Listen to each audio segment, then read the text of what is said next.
Hey everyone, and welcome to the fourth episode of the Premodern Showdown Series 2. I'm Michael Hoyp. I'm joined tonight, as always, by Flint Espel. Say hi, Flint. Hi, everybody. And tonight, what we have in store for you are two matches with Andy Culpepper facing off against Gabe Farkas. That'll be our first match. And then our later match today will be Shawn Sullivan matching up against Anthony Harrison. So let's go over to our ban screen for our first match. Just to give you a quick update if you're not familiar with their process, players have three decks. One of them gets banned by their opponent, and then they pick one of the two remaining decks. So Andy's three decks are Pirates, which we've seen in week one, and then Slivdeuce, and then Wild Zombies. His Slivdeuce deck was banned by Gabe, and Gabe has Netherhops, a blue-green fairies list, and Dot the Aggro. And Dot the Aggro was the deck that Gabe took to a win in his first week. Andy banned the Netherhops deck for Gabe, and so with the remaining two decks, Andy has chosen to play the Wild Zombies deck, and Gabe has selected the blue-green fairies. So both players are playing decks that they did not play in week one, so it will be a new experience for us. So let's go over to the deck screen. And first we have the Wild Zombies list. So, what's going on with this list, Flint? Can you tell us a little bit about it? Sure. So it has one of my pet cards in pre-modern, the old Hermit Druid. Big fan of that card. And basically what Andy's looking to do is really take advantage of his graveyard here through cards like Hermit Druid, and to get Ashen Ghoul and Kravakan Horror and Squee into the graveyard, and then have them, come out of the graveyard and into play to discard the squeeze to make more zombies with zombie infestation, to discard a variety of these cards to zombie infestation, to get cards like Hermit Druid. But in theory, if he can live the dream and put over a big chunk of his library with Hermit Druid, it wouldn't be his whole library because he does have swamps. But if he can put over a big chunk of his library, he can bring his Ashen Ghouls and Kravakan Horrors to play, or he can get his squeeze back as well. So he's looking to grind out or to kill quickly through a predominantly graveyard based strategy. I think I got it. Yep. Anything to add? Oh, I was just going to highlight the fact most time we see Hermit Druid, it's in what I would call an unfair deck. This is kind of like putting Hermit Druid in a fair deck where you're not guaranteed how many cards you're going to mill because it goes till the next basic, and there are basics in this deck. So it will mill an undefined amount of cards, and that I kind of like that. I like what's going on with this deck, and it just feels like a good space. It's because like it's just going to provide good gameplay, I think. Now, hold on just a golden minute. Unfair deck, you say? I Yeah. take umbrage with that remark. Well, you could take your umbrage, you could shove it. So, so yeah. Normal Herbert Stewart deck is unfair. If anyone wants to disagree with me, they can fight me. But all right, We'll show the fairies list. This deck is a blue green tempo control deck. It has a lot of cheap flying creatures, which a lot of the creatures in the format don't have flying. So if the board's at parity in any way, I would expect that they are getting in for damage. And then the thing that it has as protection is it has a number of counter spells, mana leaks, and what I feel is the underplayed card of Prohibit. We'll see how well it performs tonight. Uh, will allow Gabe to pick his spots of what he wants to counter.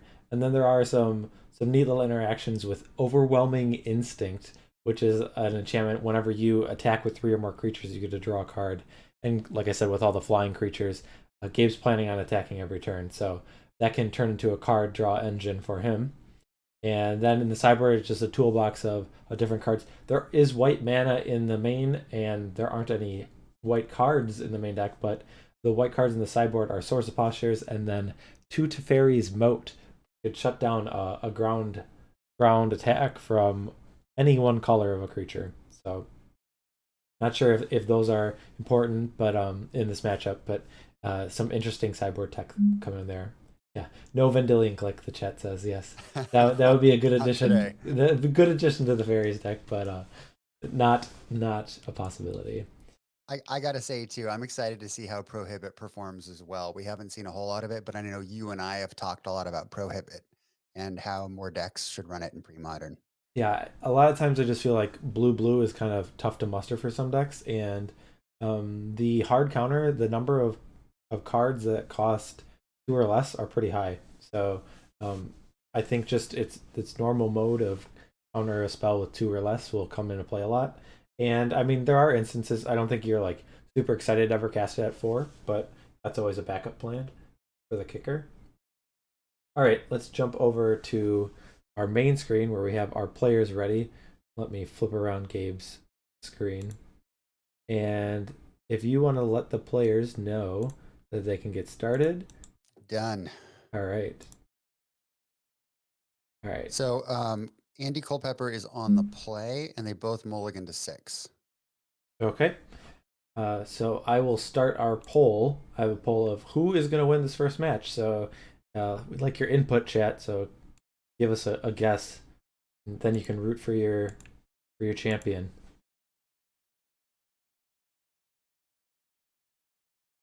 Okay, turn one duress off a Llanowar Waste. That's how Andy's gonna start it.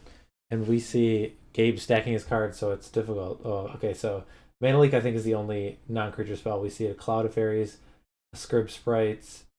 Is that a second Cloud of Fairies? Looks like it. Yes, And two then Cloud of two other Fairies. lands. So the counter magic is stripped.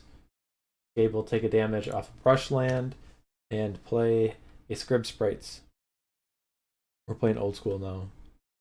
Yes.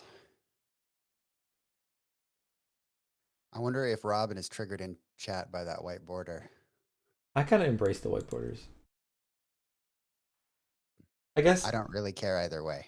I here's the one thing, like when you have, if you're showing me a deck list and there's like one set of cards that's white bordered and it's like easily to get in black border, then I have a problem with it. But I'm kind of like I have decks where I'm playing like City of Brass. I don't expect people to have black bordered City of Brasses. If they do, that's awesome. um but but once you kind of have the some white borders, you can put all the white borders in your deck you want. That's my take, my hot take. I'm fine with it. And what do we have here? So Andy took the duress out of his graveyard and put it back on the table. No, I think that's just his.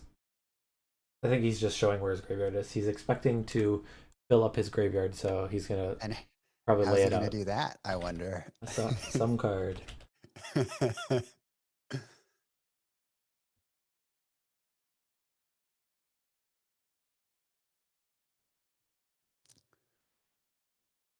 Okay, so the Hermit Druid that came down came off of a Dargaz's Caldera, and that's one of the lair lands. So that's why you only see one land from Andy's side. And then meanwhile, Gabe plopped down two more 1/1s in the Cloud of Fairies. So here we go, an activation of Hermit Druid. We are going to be putting cards. Herr Schnee. Thank you, thank you for the follow. Um, yep. So this activation, we've got a lot of stuff going already. Oh, yeah.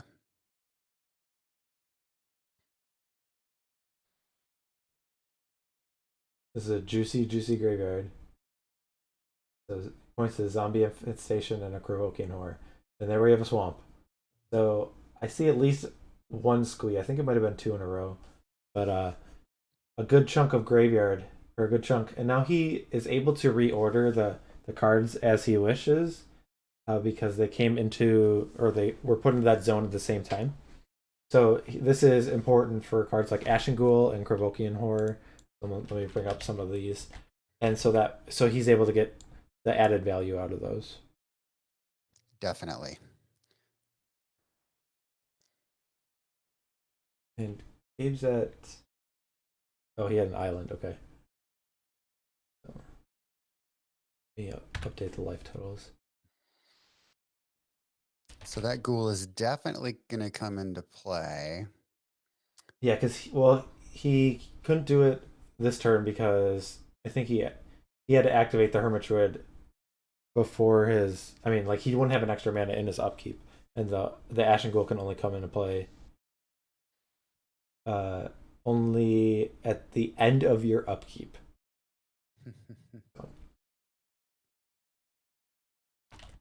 Did they errata that to just say like at the beginning of your I upkeep think or just it during might your say upkeep? during your upkeep is maybe Okay. what the Oracle text might say. I'm not 100% sure. Yeah, I agree, Robin. This is so much hotter than Angry Hermit. If everyone could just start playing the Wild Zombies instead of Angry Hermit, I think the world would be a better place. I'm looking for Flint's reaction when I say that. It's a sad Flint.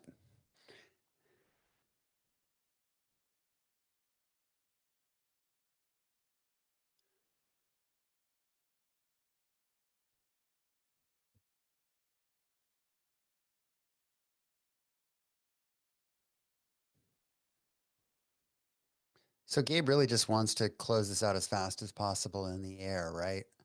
Yeah, I mean, he's always should be able to get through. So as long as he's able to prevent like a card, I think the sweepers that Andy has is Firestorm. If he's able to keep that, then he's able to just whittle away, and then maybe counter a few key spells at some point, and then take the game just that way. So I think he's because if the game just goes super long, then Andy's going to have inevitability with all these graveyard interactions. But so I think Gabe's just looking to race. And we saw a cloud sprite there from Gabe. Yep, and so the the drawback of it actually in this situation might actually be a drawback because I mean I think I might be willing to trade my 1/1 flyer for the 3/1 Ashen Ghoul, but the scripts or the Cloud Sprite can only block flyers, so three will come through for Andy. Well, back to our poll. It looks like we had a dead tie for who was going to win. So Ooh, all right. I like that.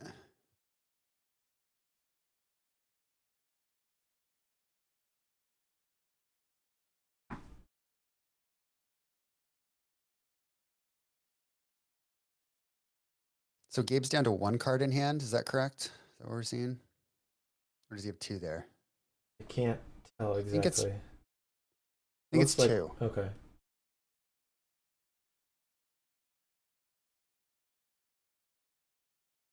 His deck is pretty low curve, so he's either he's definitely representing more counter magic. I think it might just be one card, or it could be one of the few 3 drops that he has in his deck. All right, so here's another activation of the Hermit Druid. Yep.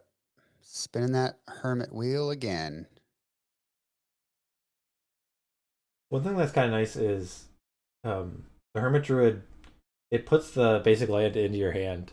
Like obviously that's something that we don't see with the typical version of Hermit Druid, and so it actually like these extra lands coming into play might prove prove valuable for Andy. That's very true. And, mana can be an issue in the standard hermit druid deck. Making sure that you have enough mana to flashback Crossing Reclamation and also cast a reanimation spell. So we do see a prohibit here from. Look, did Andy flashback Cabal Therapy?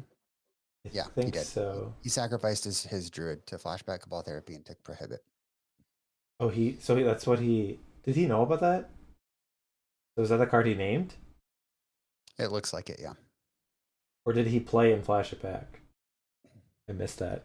I I was think just he say may that. I think he may have played it and flashed it back. Okay, I was gonna say that was. I mean, not it's not a bold name, but I mean, I think you could deduce it from that point. But I was just say if you got it on the first try, that's some tight play, I guess, getting that.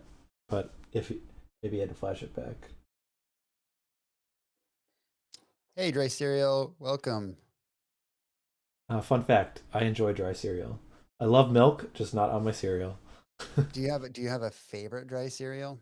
Well, I mean, a lot of the ones I like are like meant for kids because, Because they're delicious. well, yeah, they have a bunch of sugar in them. Yeah. The one I would say, yeah, dry cereal is my favorite dry cereal. It's The one in you. chat. Yep. Um, I would say the most underrated cereal. I would say are those Quaker squares. Like, you know which ones I'm talking about? Are those they're like brown and they have like the lines Little, on them? yeah, yeah, Yeah, those are good. Those yeah. are good. Well, I don't know if like they're actually healthy for you because that's the thing is like they feel like they're healthy like just from the name or the brand, and they taste really good. So like I feel good about eating them. I don't know if they're actually any healthier than any other cereal, but that is weighed into my evaluation of how, the best cereals. So That's a strong choice for a dry cereal. Those are good without milk. what is your Uh, choice for best cereal? for dry cereal, I really like to eat Life. Okay. Um, I'm not a I'm more of a milk on the cereal fan, but I'll eat whatever dry cereal. But Life is probably my favorite if I'm gonna go dry. Yeah, Robin's got some love for Life. Life is good.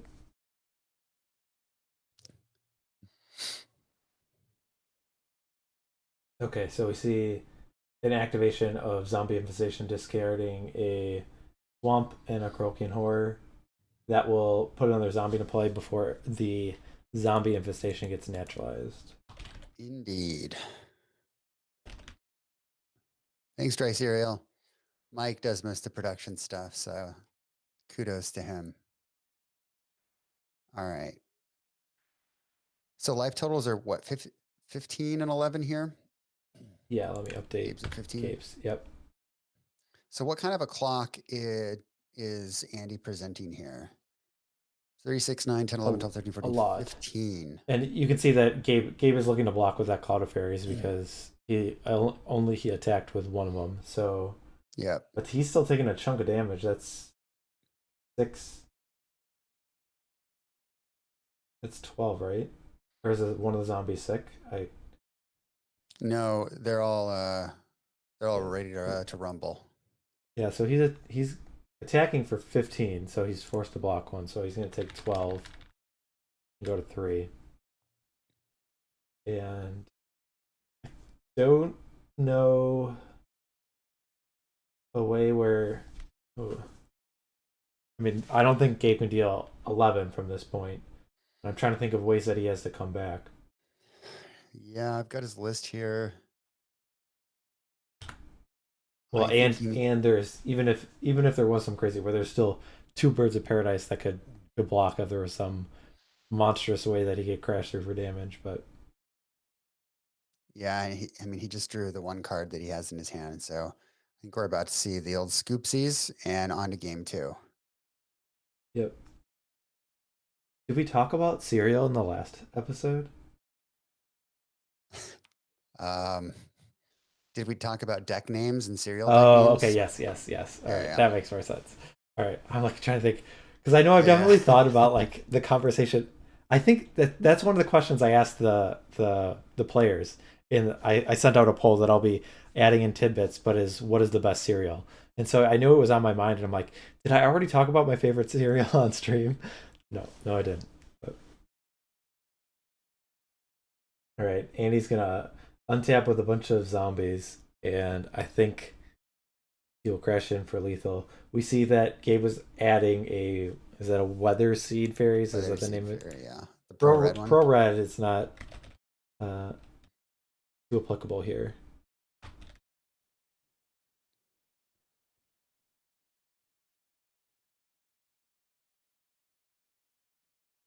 Doesn't Wild Zombie sound like an amusement park ride? Um, I don't Huh? know. I wouldn't think amusement park ride. For some reason, I just think amusement park ride. Like, come on down and ride on wild zombies, I would say it sounds like kind of like a cheesy band name instead. like Wild Stallions. Is that a band? I don't even know. Does anyone in chat? Wild Stallions. What movie is that from? Oh, if it's a movie of trivia, I'm really bad at that, so that would explain why I don't know. Let's see who gets it first. There it is. Bill and Ted. Yes, thank you, thank you. We gotta educate Mr. Hoyp here on the ways of 80s films. We could talk. Oh, we could talk about all the movies I haven't seen, and it would be a long, long list. All right. So it looks like you got the wild zombies list up here. Yep. So if you're Andy, what are you bringing in and what are you taking out, Mike? Um. Well, the sideboard. I mean, there's Pyroblast, but I mean, like that's not necessarily a card that seems that appealing. Like the cards that Gabe plays are just really small creatures, and I guess like maybe you wanted to protect your spells, but I don't know. Maybe Firestorm. I think the other Firestorm seems pretty good. Like if Gabe's ever builds up a board presence, it's pretty easy with a bunch of squeeze and provoking horrors to have cards in your hand and you can just shoot them down. So I like the Firestorm. I like Firestorm as well. I think I also like Ray of Revelation here, just because those Teferi's moats could present quite the problem That's true. I for guess Andy. yeah, naming black would make sense. Yeah, Yeah. and then like also the opportunity cost of putting one in is very low because you're likely to mill it with the Hermit Druid. I mean, yeah, you could probably find room for both of them too, but Yeah. just in case if you're afraid of getting like one countered. But yeah, that definitely makes sense to bring in those rare revelations. So going talking about the Teferi's moat. So what cards do you think you're gonna see come in here? Uh, I think we're going to see the swords and the moats come into play. What do you think? Yep, I agree with that. I think the swords are good, clean answers to like the Ashen Ghouls and whatnot, and that's a good way for Gabe a good angle for Gabe to fight it. Uh, It's a good way to stop that druid before it can be activated as well. yeah, that's true. I don't even know what that creature is above the Teferi's moat. Is that a willow fairy? I don't remember what that one does. Or does he already have those in the deck? No, he already has the willow fairies in the deck. Yeah. Oh goodness, he's gonna give me a hard time. Gabe actually sent me. It's a. Is it a? No, he sent me a list of all these fairies. He's like, you better know what these do because I'm gonna play them tonight. Is it a? Oh God, I. Well, look at the deck list. All right, hold on. Oh, sorry everyone. It is a willow priestess. Willow Oh, priestess. I don't remember what that one does. I got half of it. Willow. Also, a pretty decent and I would say underappreciated movie from the 80s. I don't know if you ever saw the movie Willow. Early Val Kilmer film, Warwick Davis, No, I don't think George I've ever Lucas, heard Ron of. Howard. No? Don't Okay. think I've ever heard of that movie. Oh goodness. All right. Well, Okay, put it on your list. all right. Here, I'll bring up this. I'll go over the screen so now we can see Willow Priestess. Two black, black. Tap. You may put a fairy permanent card from your hand onto the battlefield. Target creature regains protection from black until end of turn. That is a decent effect for this matchup, but it is pretty mana intensive. Like, and Yeah. it's almost like a lot of times, if Gabe were doing that and things are at parity, it just seems like Andy would be able to crash into for some damage and maybe lose like one token, and but Gabe is probably spending like all his mana on that, and then in 2 turns, like Andy'd probably be able to get that token back for free, like either with like a zombie infestation or something. And yeah, so I don't know. That seems kind of slow. So I don't know.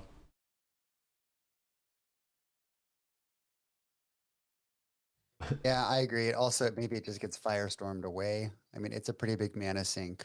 And, Are there any 4 mana 2/2s in pre-modern that are good? I can think of one. Um, what's the one that you can think of? Goblin Ringleader. That's pretty good. There's got to be some other ones with like some ability. Academy Rector is a 1/2. Yeah. Funny story about Academy Rector. I once blocked with an Academy Rector, not realizing it was a 1/2, and then it proceeded to die and get Tormod's cryptid away. So I learned the hard way that Rector is in fact a 1/2, not a 2/2, folks. Braids Cabal Minion. Yep, that's a sweet one. 4 mana 2/2s. Yeah, Braids is like one of those cards where I guess if it were too good, or if it were like played normally, it'd be a little bit more annoying. But it's kind of like one of those cards where I feel like it's the perfect sweet spot in terms of coolness. It Is oh, sorry, go ahead. and like power level. It's not like super oppressive, but it's the right power level. Is Sky Shroud Poacher a 4 mana 2/2, or is that a 3/3? I know it's been Robert played it in his elves deck, so it hasn't seen a lot of play. But Oh, I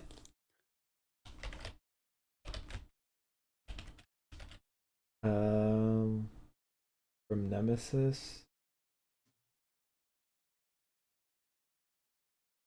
That one is. Come on, show up. That one's a 2/2. Yep. got So it. okay. So meanwhile, we have Meanwhile, there's a game going on. Script Sprites was deployed, and then the Cloud of Fairies, which left the mana up so that he could prohibit a zombie infestation, which is actually like pretty important, I think. Like if this sequence could be pretty good for Gabe. Just having that counterspell on that turn really could set Andy back. Definitely.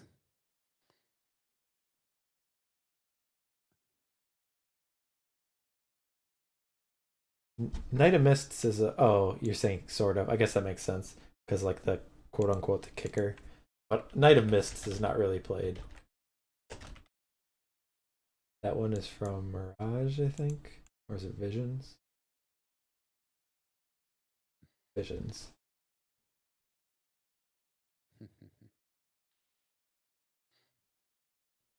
All right, so we do see the druid. He's But played out the infestation first to bait the counter, but Gabe has a follow-up arcane denial to Arcane shut now. down.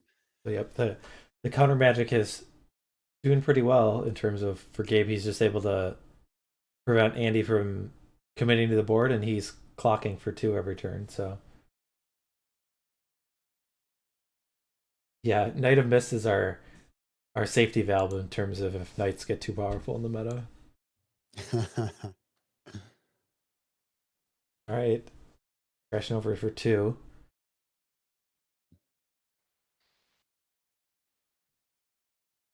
Trying to think if Gabe had the choice between adding another creature or leaving up counter magic, which would he would want to do? Looks like he's adding to the board a 3-drop of the which fairy is this? Very noble, I think. Looks like it. I'm guessing here.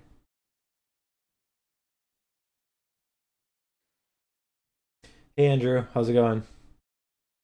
Uh, Hey, Andrew. Yeah, it's the very noble. all right. So this 3 mana 1/2 flyer. All your fairies get an additional +0/+1. Oh no! Oh no! Uh-oh. Oh no! Oh no! 1, 2, 3. All right. We're gonna go 4 and go 1 to the dome. Well, it would be 4 to the dome. Well, I meant like one more target. Yeah, but yeah, that card's definitely real powerful. But you can. Oh man. Why isn't it showing up? There we go.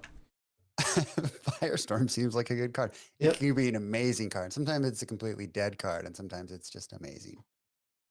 Well, a lot of times it's like hard to find that many targets to like make it deal that much damage. So like if there's either like creatures that are too big or the or there's too many creatures for it to like you to get too much value out of it, you had to discard too many cards. But Hero's kind of like a nice sweet spot. I mean, I guess he spent 4 cards to kill 3 creatures, but definitely a good tempo reset. And Gabe's got to start from square one. All right, which fairy is that? A 2 mana. Is that like a 2 mana 1/2 flyer? And Which, I think that other one is a 2 mana 1/1 pro hold on, I got my red. cheat sheet here. That Or is a no, sea sprite. It the is a green one? flying protection from red. No, the blue one that Yeah, yeah. What's the green one that he played? the green one is the Willow Fairy, which is just the flyer for 2.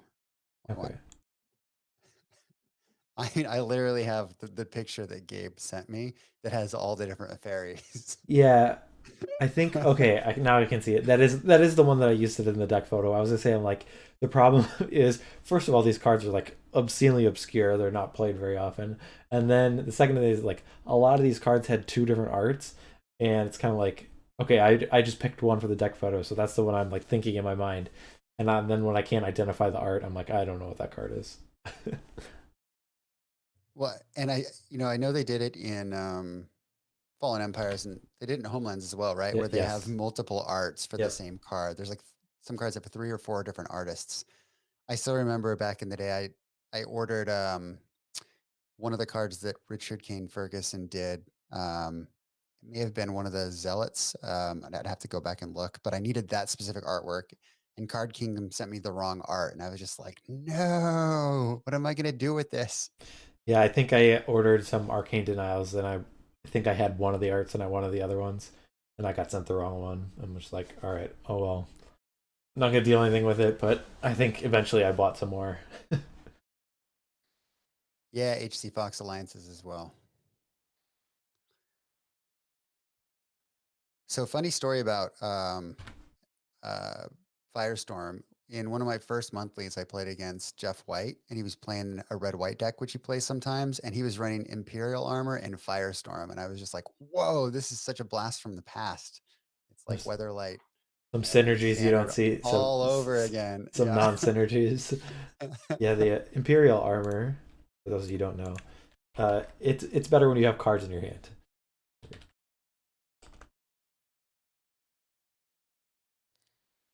It was actually a pretty sweet deck, though. He was running, Savannah Lions and a lot of quick creatures. Land tax. I think he had like Mother Runes and Contacts. then like Warrior Encore, and then he could give some stuff like protection from a color and then redirect the damage with the Warrior Encore. It was pretty cool. Now he's got miscut 1996 Arena lands in it, and it's really sweet. It did have land tech, so that was a good way for you to fill up your hand for both Yep. the Imperial Armor and the Firestorm. And Robin points out he's run a couple different versions of it, but pretty sweet deck. All right, what did we miss here? Gabe attacked in the air, and so now Andy's just sending back on his side. So Gabe's going down to 14. It's a 2/2 and a 2/2. The Kurokin Horror has 2 power. There's another 4 mana 2/2. Um, and Gabe just has 2 power in the air. So he's might. I'm trying to think. Okay, so yeah, he would lose that fight. Like things need to change. He needs to add more power. So was that a survival that was mana leaked?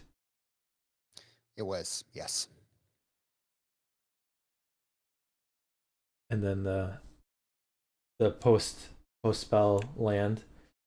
Sometimes you just gotta do it. I mean, like, yeah, it feels bad. Your spell got mana leaked, but We've all been there. yeah. I mean, there's also a reason like you have zombie infestation and wild mongrel in play.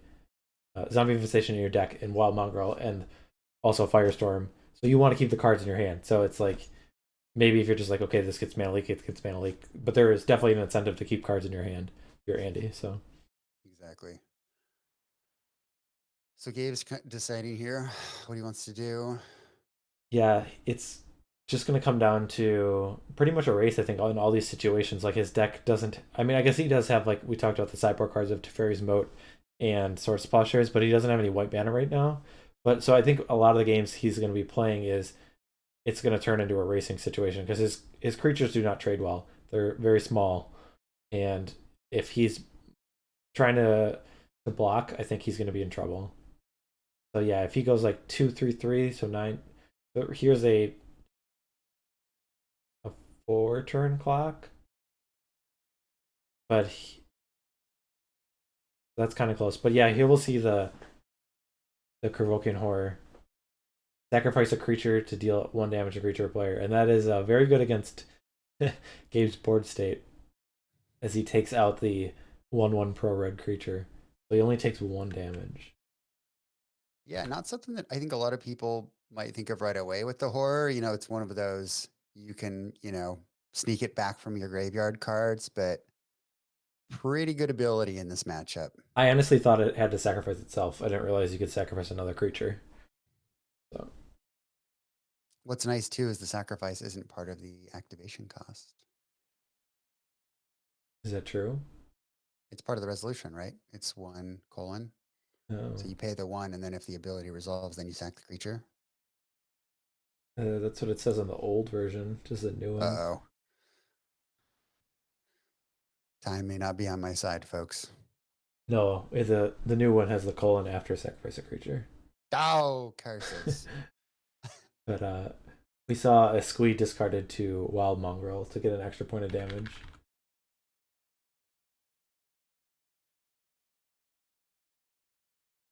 And yep, we just see like we might see Squee get cast and sacrificed to the Kurokian Horror. Tio Lao, thank you for the follow. Appreciate it. Welcome, welcome. Hey, Hey Joe. Gerard, how you doing? Cheers. So cheers to that. Ooh, what are you sipping on there, Mike? This is the dragon's milk. The delicious, delicious dragon's milk. I thought that was a stout. It's like a barrel aged white stout, isn't it? Ooh, I haven't had that one. It's very good. Nice and creamy.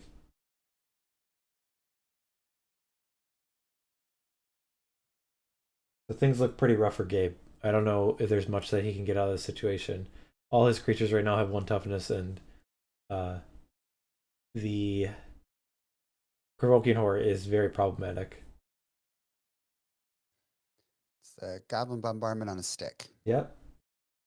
Though I mean, the difference of paying a mana sometimes is way worse. I guess especially Sure. that like deck when you're like trying to go infinite, like with all the elves. Yeah, you don't want to pay a mana for each, but Probably not. you still almost could make it work with that deck, maybe. But I can see the wheels turning here. yeah.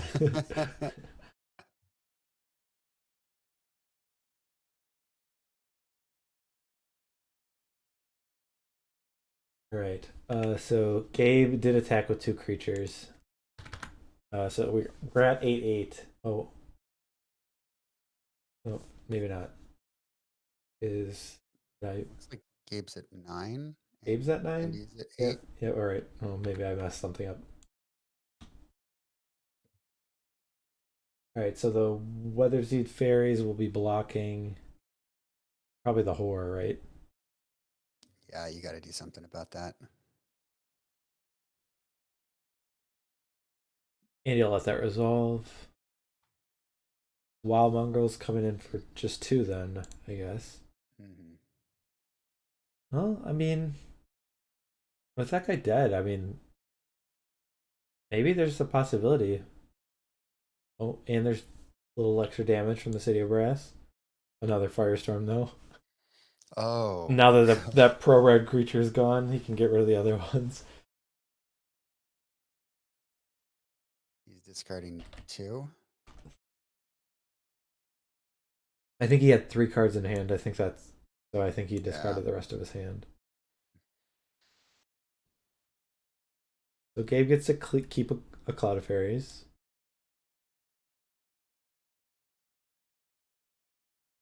All right, now. Oh, now they have Andy at 8. I'm just adjusting to what Gabe has for the life totals. Okay, one has 8/7, the other one has 7/7. Maybe they're discussing this. I don't know. Yeah, it's pretty difficult that yeah Gabe just has to always live in fear of Firestorm.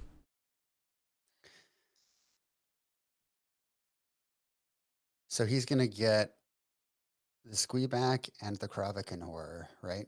Yes, I'll be able to get the Kravalkan Horror back first, and then the Squee. If you do it the other way around, it's not gonna work. Doesn't work.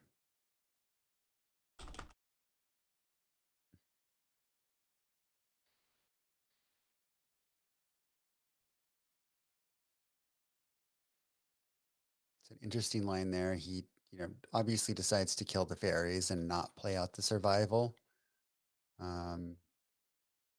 Does he have time if he plays out the survival and just discards the squee to get another creature to try to get some value, or do you think the clock is just too quick? What card is he? What What card is he most interested in getting? I guess. Yeah, that's the issue, right? So maybe he wants to get an, I don't know, an Ashen Ghoul and then discard the Ashen Ghoul, and Well, the Ashen Gold needs 3 creatures above it, so I feel like you're so maybe just squeeze. I don't know. That doesn't seem as maybe. great. But you Yeah. get those back the next turn for the I Firestorm. guess he does But have a Gabe good might amount of not be green. He tipped does have a out. good amount of green mana that he could have, but he would have to take damage for that. So I feel like he wouldn't want to. Yeah. He doesn't want to activate survival too many times because I think he'd take too much damage. All right, we do see an Ashen Ghoul come back. I guess I didn't realize that one was so far down.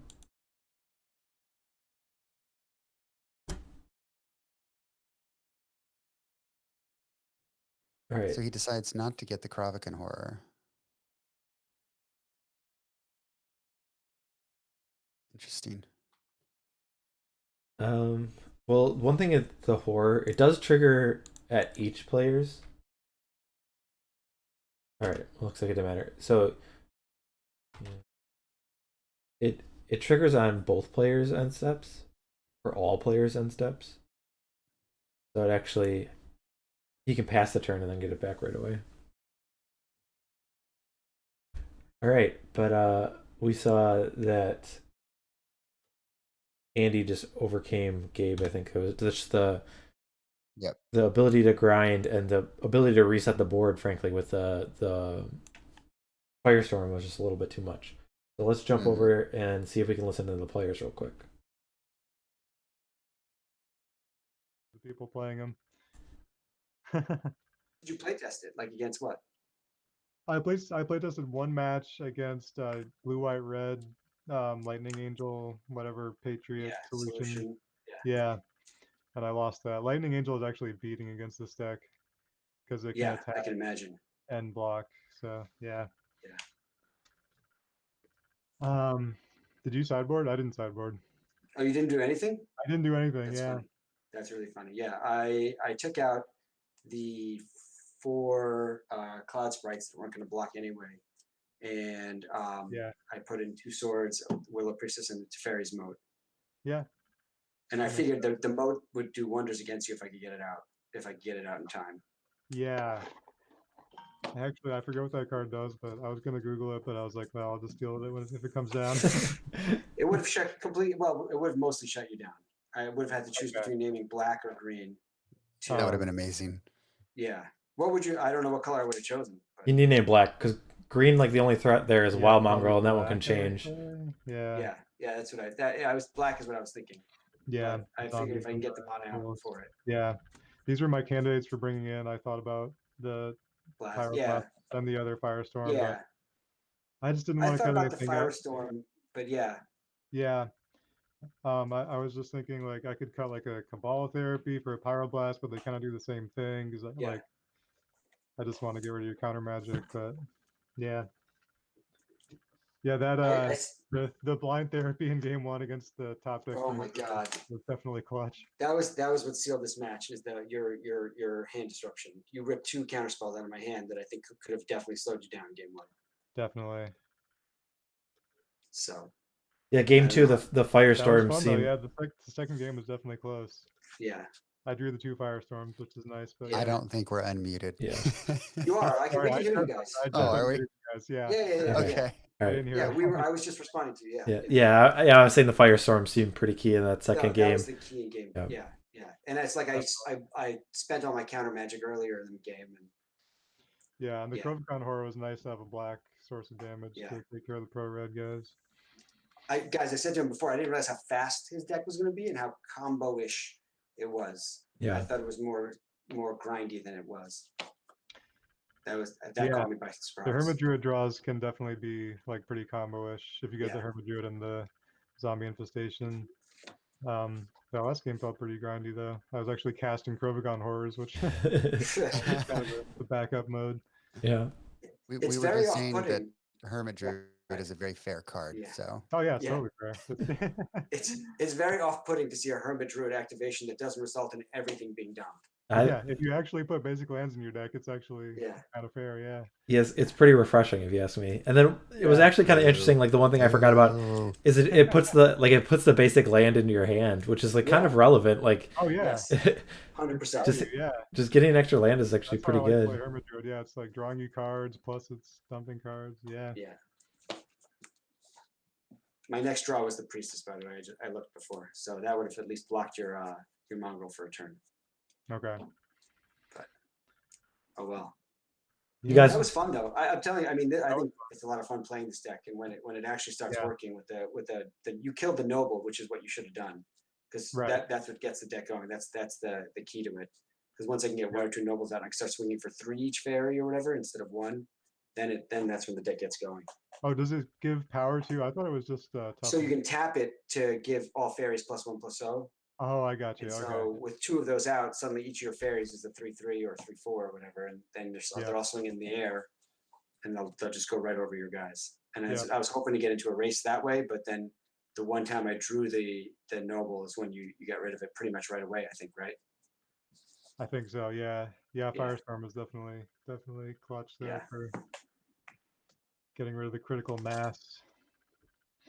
do you guys want to talk about the ban process? What your thoughts were of how you did it, what you went through, and then how you ended up? So go ahead. Do you want to go first, Andy? Or? Sure. Yeah. Just the conversation I had with Gabe, I was like 90% sure he was banning this deck, and so I was going to play Sliv Deuce because I was pretty confident about that against the fairies or the Suicide Black deck.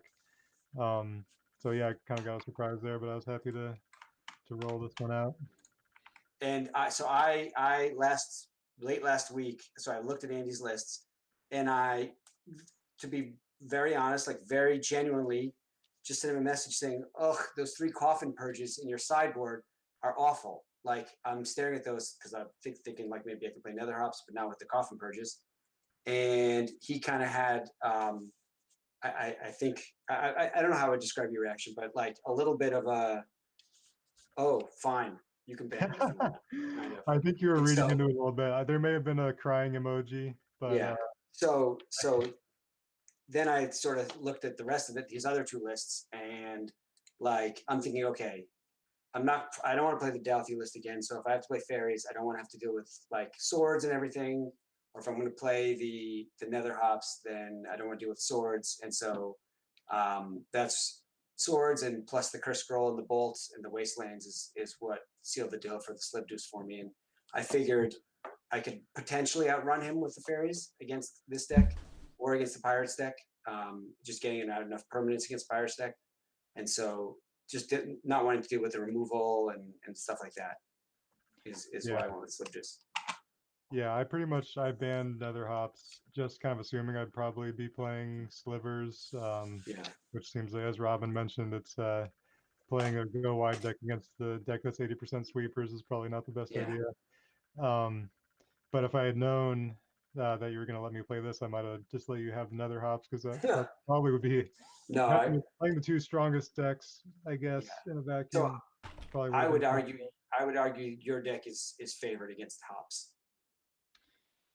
Yeah, I do have enchantments that get around Hops. Because even if I blow up the world over and over again, your guys are going to keep coming back. And I've got the 1 Nether Spirit that comes back, but you're going to have the Horrors and the Ashen Ghouls and the Squeeze and everything else that comes back.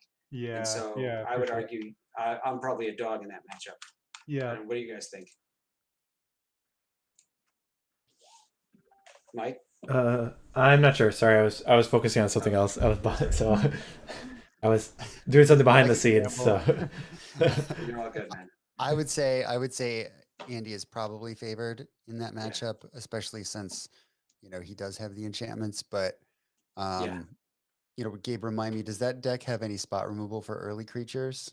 3 terminates and bolts, 4 bolts. I think if you could stop some early Hermit Druids, you might have a shot, but otherwise, I think it might be an uphill battle for you for sure. Yeah. With a deck that interacts with a graveyard like yours, So that's why you kind of maybe unwittingly or wittingly tip me off that you were going to ban the nether hops, and so I kind of took that into account, I guess, when trying to decide. Yeah. Yeah. I mean, I do have. Let's see. Yeah, I do have crypt in the other decks. So, but I guess I guess the Coffin Purge is better because it has multiple uses against the Nether Spirits. Yeah, Coffin Purge. Yeah, Crypt, I'm not too worried. I'm not as worried about. Like Coffin Purge, you can just cast as an instant. And Crypt, I can play around. Sure. Because Crypt actually is not that bad against Nether hops because you'll have to Crypt with the hops or the Obliterate on the stack, and that's before the Nether Spirit gets in there anyway. Unless you're holding your hand for right after. Yeah. And then you can just cast it the next turn, and you have to like time it right. But yeah, that's true. Yeah, I think I was saying to Robin too that even for this deck, Crypt is more of just a speed bump too, even though it is like a real graveyard deck. You can just you can just continue to just keep dumping it out with the stuff. Yeah. Well, I think we may be getting the second players ready. So we are going to bid you adieu for tonight. Good games, guys. Congrats, Andy. Gabe, better luck next week. But thanks for playing. Thank you guys very much as always. All right. Thank you guys. Bye. Later, guys. All right, so let's quick talk about, so we are going to get ahead and set up between Shawn and Anthony. So we are going to go on a quick break while we get them set up.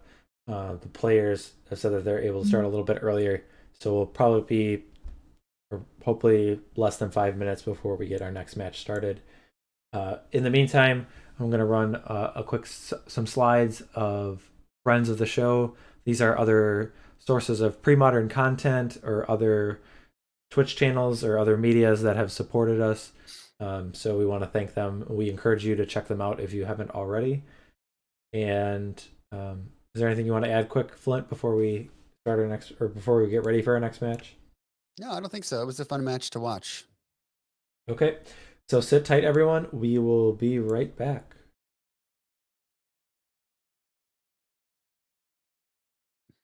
Okay, we have returned. We are set up for our second match of the night, where we will be seeing Shawn against Anthony. So let's jump over to the band screen. We can talk about what decks are available to them. So Shawn's 3 decks are an Unnatural Spirit Mirror Control. I don't know how to describe it. That works for me. Yep. Prosperity Bloom, and then Torpor's V, the take on Turbo's V, but in a different direction. Then Anthony has the Tortured Madness, Blue White Wizards, and Dig Site. So the band decks you can see, the Unnatural Spirit Mirror Control, and then the Tortured Madness. So Shawn has selected to play the Torpor's V deck, and then Anthony has selected the Blue White Wizards. So again, we are seeing 2 decks that we have not seen in the previous week. So pretty exciting. I'm excited to see this Torpor's V deck in action, to see if I concur. If it can do what it wants to do. It is definitely going to be exciting. It might have some trouble against the Wizards deck. There's a lot of permission there, but all right. Do you want to talk about this deck, Flint? Sure. So Dream Halls is a card that we talk a lot about on the Premodern monthly webpage, Premodern more generally. This deck is an attempt to make that work. So Dream Halls is an interesting card for those of you who don't know it or aren't familiar. You can discard a card to play a spell of the same color for free. So basically what Shawn wants to do is use Mana Severance, get lands out of his deck, find a way to get a Dream Halls in play sooner rather than later. You know, he's got some soul lands here to help him do that. And then use cards like Gush and Opportunity to draw more cards, and eventually play a time stretch to take 2 extra turns, maybe a Tidal Kraken, who knows, maybe an Arcanist the Omnipotent to just Ancestral Recall, take all the turns, play all the cards, and swing in with Tidal Kraken for the win. Yes. So I guess the power level of this deck is super high. Like, you could do some very exciting things, casting a 10 mana sorcery for 0 mana, and then winning with a 6/6 unblockable.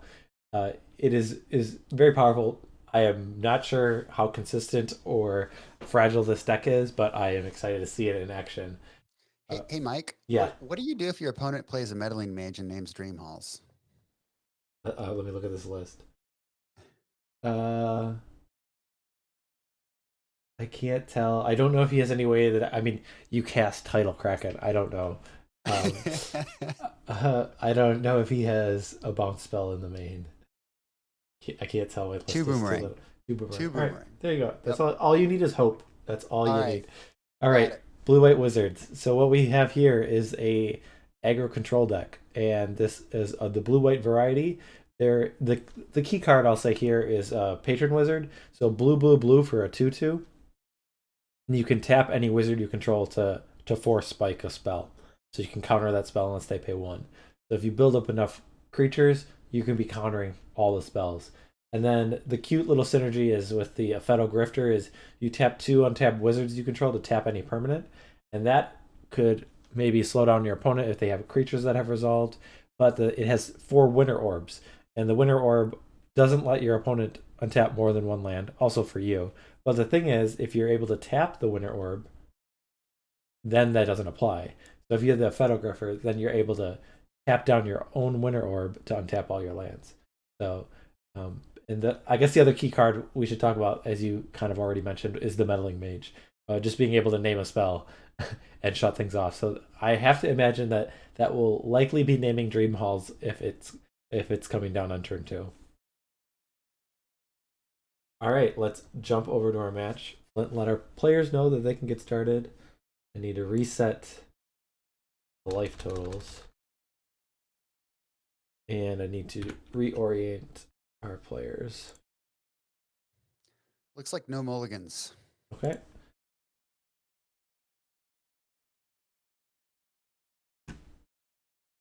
Oh. Flip around, Shawn. All right, Shawn's on the play, and he plays the Sylvanite Temple, however you pronounce it. Yeah, it starts with an S, ends with a temple. I don't know. All right, I'll throw up the poll. You guys can have a couple of minutes to vote who you think is going to win this match.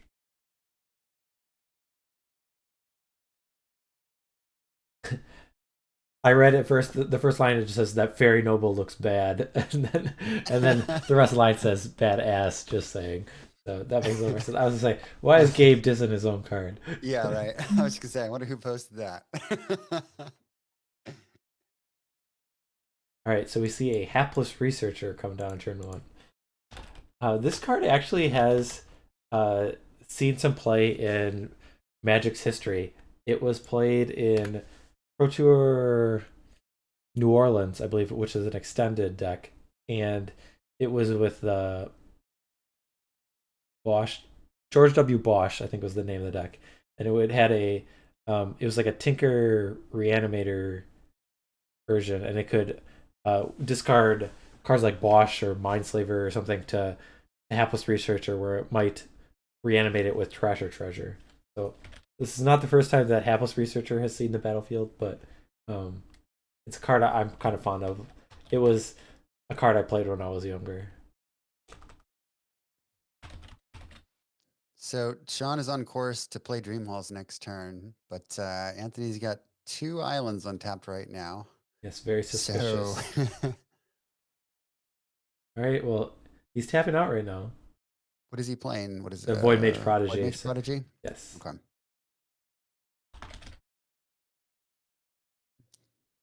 Come on, Dream Halls. The only thing that is a little bit awkward is Dream Halls works for both players, so it does give Anthony the opportunity to counter future spells. So obviously, if no mana is spent for them, it's a little bit less effective.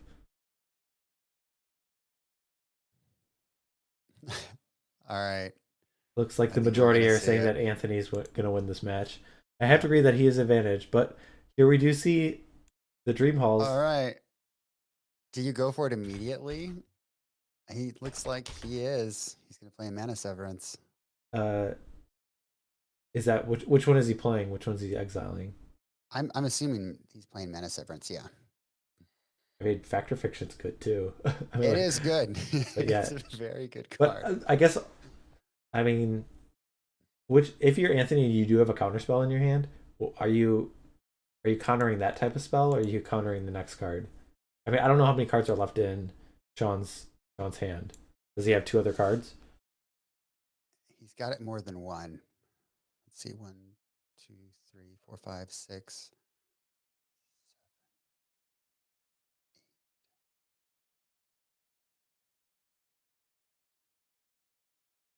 Well, I mean, it's definitely this is like what Shawn wants, but I mean, it's not like he is just clearly going to win. I guess with all the lands gone, I guess it's probably fairly likely to chain stuff.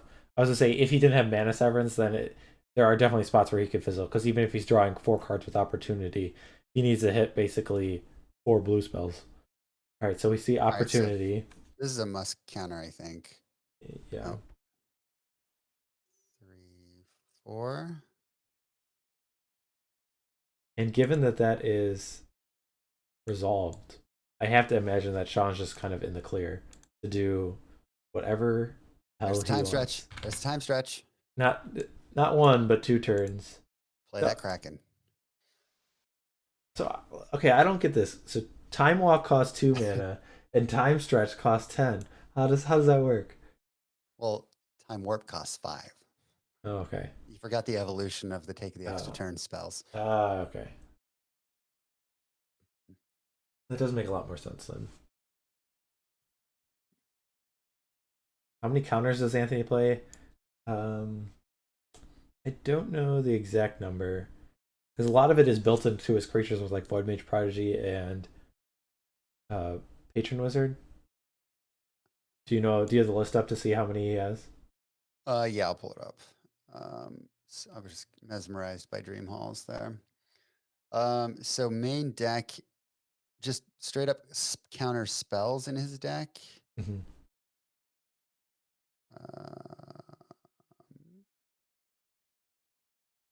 Right, Actually, I don't think he has any. I think it's all wizard driven.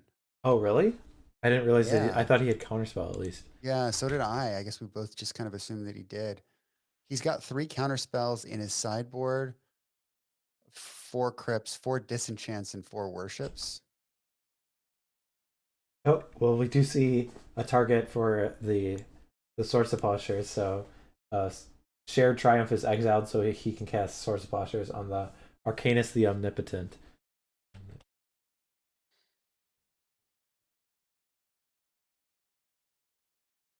Oh man, he's drawn 3 with it too.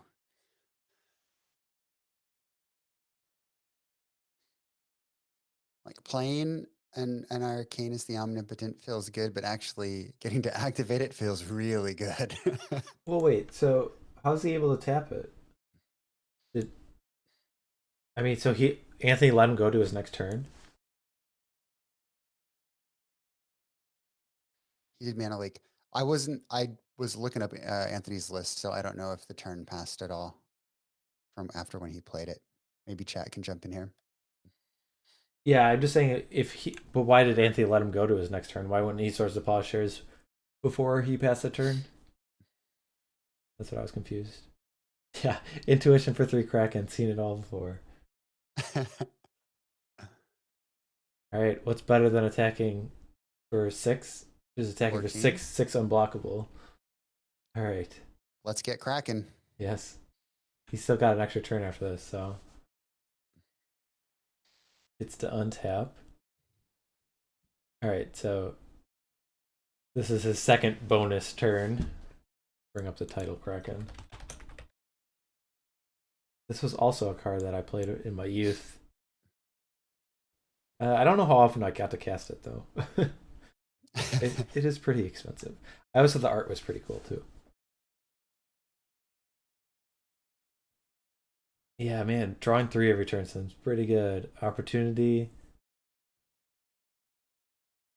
Are there 4 time stretch in this deck? Or 3 or?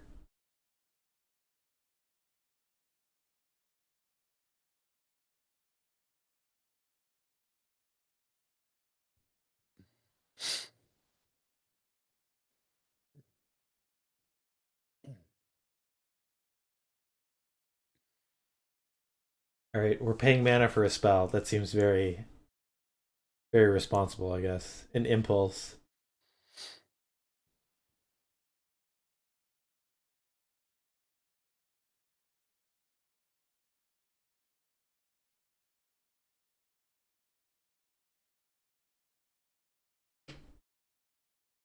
this looks like another time stretch, and Anthony has had enough. So that was, I guess technically that was what, turn 1, 2, 3. Well, time stretch turns were taken, right? Well, I don't think we're gonna count those. So yeah, he cast Dream Halls on his turn 3, and man, that was. We got to see it. Yeah, that we was. got to see it. We got to see Arcanus the Omnipotent. We got to see Tidal Kraken. We got to see Dream Halls. Like this is awesome. Everything that I wanted to see out of the deck just happened. So, and it happened on turn 3 nonetheless. So that was pretty awesome. So we're looking at sideboard. You have to have Meddling Mage on your mind, right? And maybe like Counter Magic. Are there good cards that I'm looking at? Rushing River. And you can even make them. I guess Gilded Drake for Meddling Mage doesn't do anything. No. I think I would just. Is Rushing River the only card that he needs to bring in? Is there a use for Stifle at all? There's not a Mind Over Matter in the sideboard, right? That's a Spelljack. Yeah, it's a Spelljack. Let's take a look at Anthony's list and kind of see what he's working with here. I think that'll inform us a little bit. Because Anthony can bring in Disenchants, which are very strong. Although you could make the argument once, if you're going to disenchant, it's got to be sooner rather than later, right? So he's kind of he has to have it that turn. Is there anything to worship here or Tormod's Crypt? I don't think I would like worship, because the thing is, if you're saying, okay, like I'm gonna fight Shawn by saying like I'm gonna play this worship because it's difficult for him to answer. Problem is like when he goes off, he can just pretty much have access to his entire deck, and he can bounce the worship or the creature or whatnot. And I don't think it's something I would look for. I think it's just the counter spells, and I'd like to try and find room for some number of the disenchants. I think it's pretty reasonable.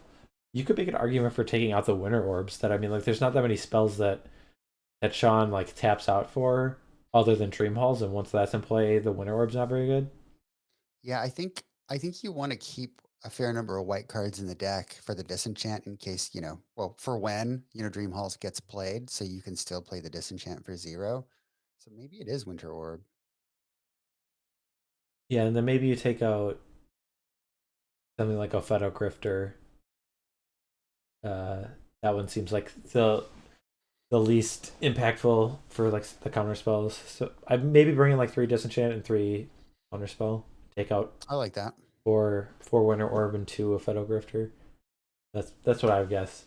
So, all right, let's head on over to the match as the players are just shuffling up, getting ready for their second game.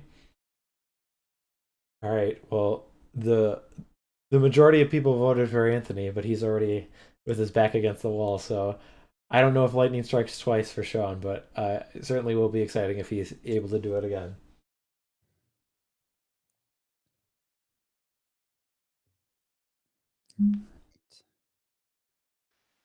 Yeah, I'm just looking back through Shawn's sideboard while they're still shuffling up. Doesn't seem like Stifle's good. I think it's just Rushing River.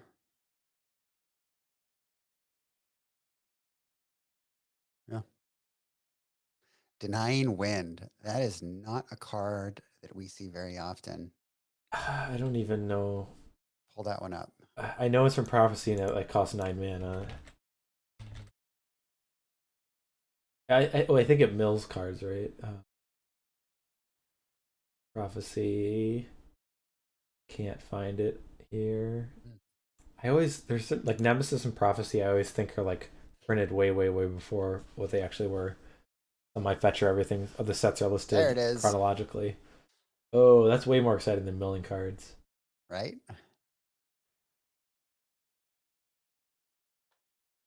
Oh, never mind. I thought it was you got to cast them. Oh my god. All right, that doesn't seem that exciting. Is that just for against like combo decks? I'm trying to think what the thought process is behind the Denying Wind.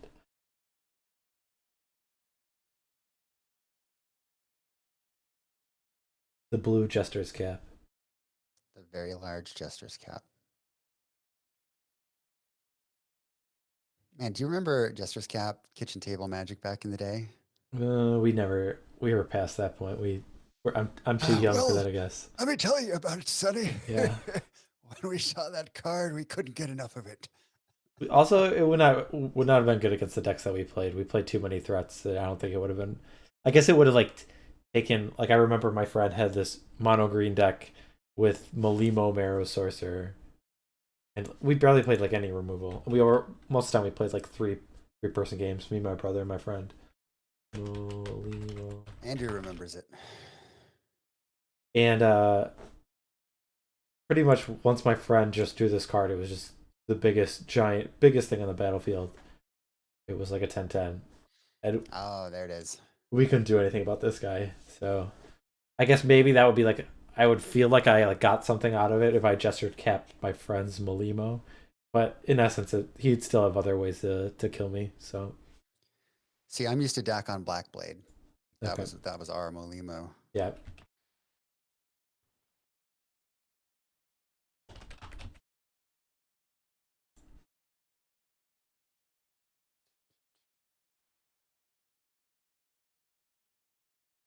Looks like Shawn Mulligan twice. There he is, my favorite Magic card. I just love the art. I've loved it ever since I was a kid. Yeah. Richard King Ferguson is my favorite artist, and that is my favorite card. All right. What do we got here? A hapless researcher, just like the last time. Will it begin yet another series of unfortunate events? This is the sequence. We're living in deja vu.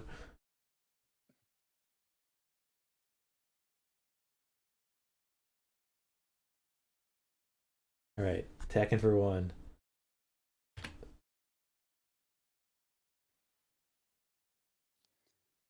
Leaving that 2 blue up, but now this isn't the turn that Anthony has to worry, right? Correct.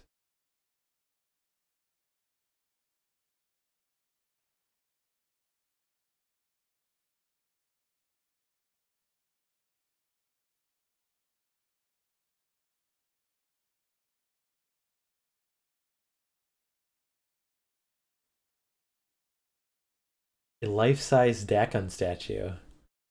So was that like amazing? Was that like an official Wizards product, or did somebody? It had to have been. He worked at a Wizards store. Okay.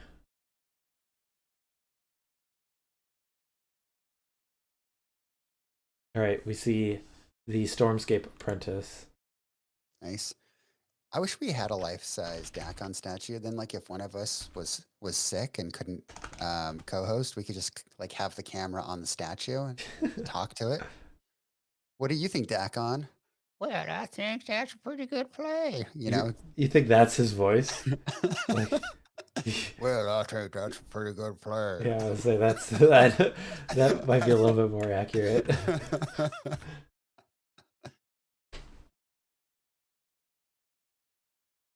All right, so if Anthony's leaving up mana, I mean, Shawn's got to at least be conscious of the potential of counter magic. We see an end of turn impulse.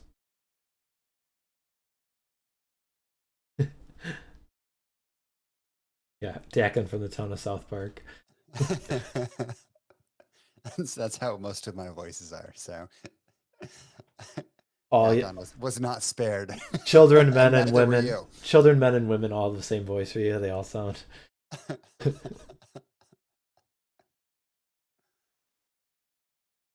right. So Anthony just perfectly fine sitting back and saying, I've got a little bit of pressure here. I potentially have a disruption, so try to do your thing and we'll see what happens. Yeah, I think that's the case. Does Shawn have any way to break through? I don't think he has like a good way to break through counter magic, right? You just gotta force it out of you. Yeah, he's got mana leaks himself. Okay. So he may just want to build up for a turn where he can cast one, maybe even two mana leaks to protect his dream halls. So if Anthony's cashing in this hapless researcher here, does that tell you anything about? It seems interesting because it's like, does that mean his hand is bad? Like, because otherwise, if you just had counter magic, wouldn't you be fine with just having the extra power? Yeah, he's been pretty content to keep 4 mana up, so maybe he's sitting on. Well, he's just got counterspell, right? Maybe he's got a counterspell on a disenchant. Okay. And he's hoping to either get more resources or even maybe even a third disruption spell, because that's, really all he needs to carry this game through to a W. Right, we see a factor friction, and that's resolving. Okay. So I think you take the mana leak here, right? And then you just at least have a line where you're saying, okay, I can play around one counterspell. Yep. Yeah, I think, Probably be assuming, a 4/1. yep. I mean, Anthony might have counterspell and disenchant, but it's kind of like I don't know what Shawn does about those kind of situations. I think I just take them. Like I'm assuming that Shawn has a Dream Halls in his hand, and I think you just take the mana leak and then you go for it next turn.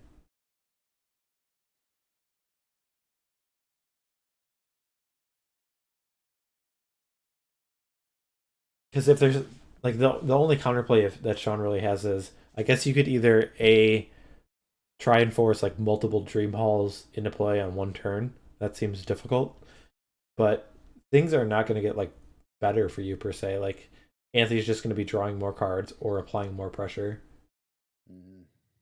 Forget to up to the life total.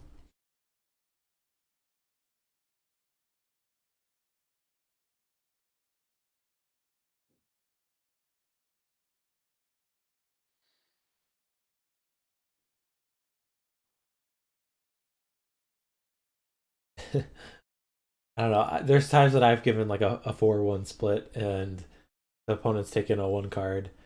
And I guess that means that you did the factor fiction split right, but usually those situations are that like you're probably dead that way. There were a couple times that I made some factor fiction splits like really quick, and I'm just like, all right, I'm hoping it was kind of a bit of a gamble, hoping like I'm bluffing to have a certain card, and I don't know if it paid off. I don't remember, but it's kind of like factor fiction is it's kind of a it's kind of fun to play against when you name it when you split the piles right. Kind of rewarding. All right, we see a rushing river. So this interesting. Yeah. So he's gonna make Anthony So he's just trying to blow the replay some clock down. pressure. But those cards Yeah. are so cheap that like he's just able to have the same mana that he had before. Yep. And actually, even like now, if he just plays it, if he just passed the turn here, then he'd be able to counterspell with mana leak backup, which is what he's showing. Or when I say mana leak backup, I meant like he'd be able to pay for a mana leak. Yes. So then I have to think that Shawn did not have the Dream Halls. I mean, it's not my deck, but I mean, I think if I'm Shawn, I'm trying to build up a turn where I can play a Dream Halls and have 2 counterspells if possible before I die, which might be too greedy, but I mean, at that point, but isn't like Anthony more likely to find like Void Mage Prodigy, Meddling Mage, or like 2 counter spells like before that? Like, I feel like it's a lot harder for you to set up your hand than to play around, than for it to like go poorly. yeah, I mean, I think you're probably right. It's just, I don't know if 1 counterspell is enough.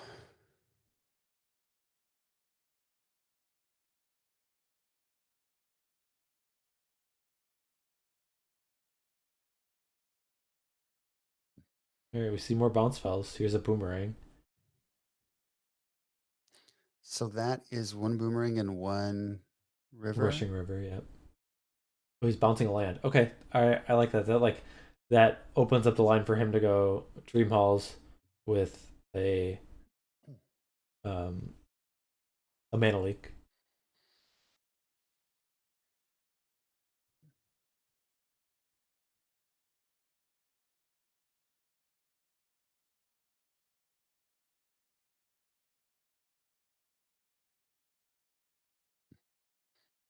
All right, he's casting an intuition here, right? Is that what that is?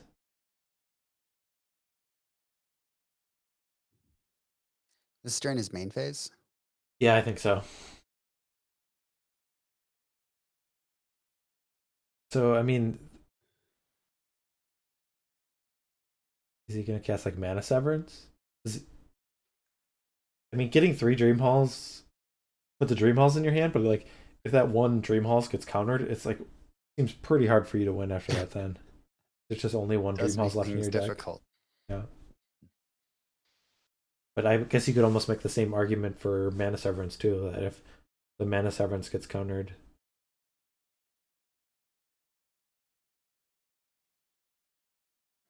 Yep. There are the Dream Halls. All right, 3 Dream Halls.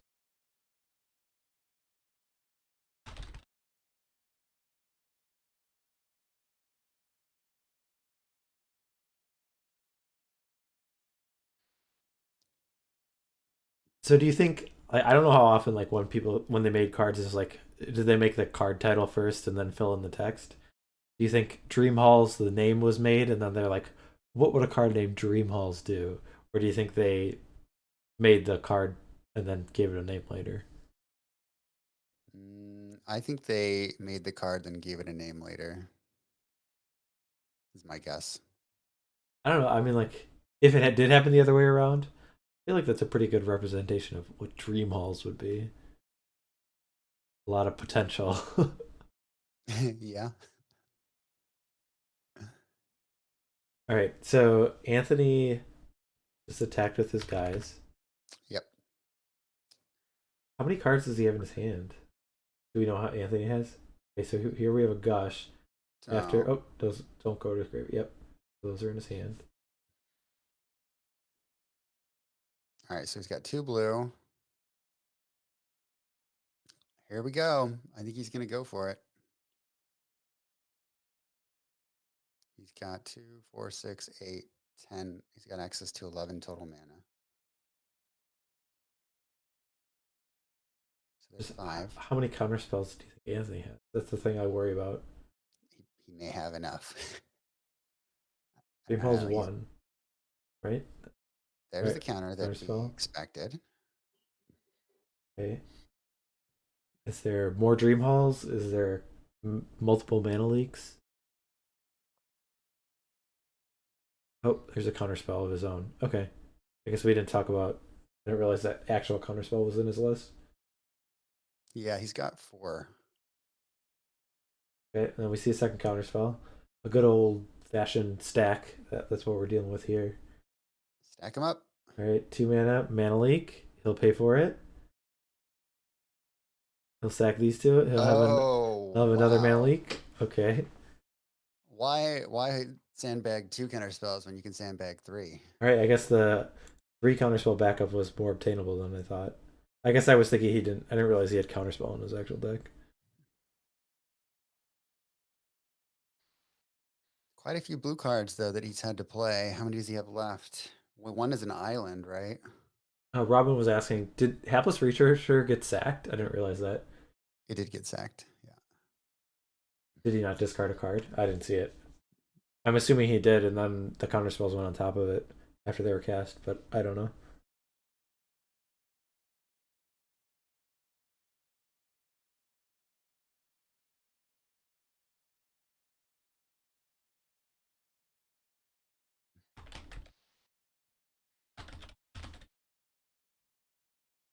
All right, so now we have a Dream Halls in play, but they pass the turn.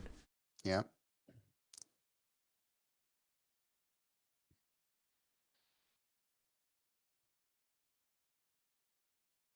Is he a disenchant here? just tap the mana.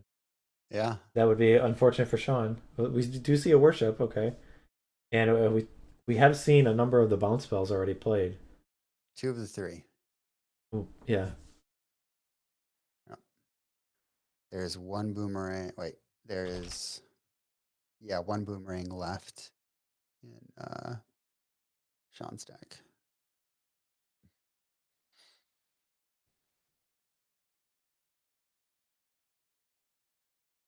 Would Shawn ever be able to? I guess there's 4 opportunities. That's 16 cards. There's no way to mill them, right? I guess not. Right? We see a Manor Severance. Let's cast. So that Dream Halls is in his hand. Why is that face up? I think he was thinking about discarding it to play Mana Severance, and then was like, no, I think I'll just. Oh, so he had accidentally. Well, he had Yeah. revealed it to. I was gonna say I don't remember it getting revealed in the game. So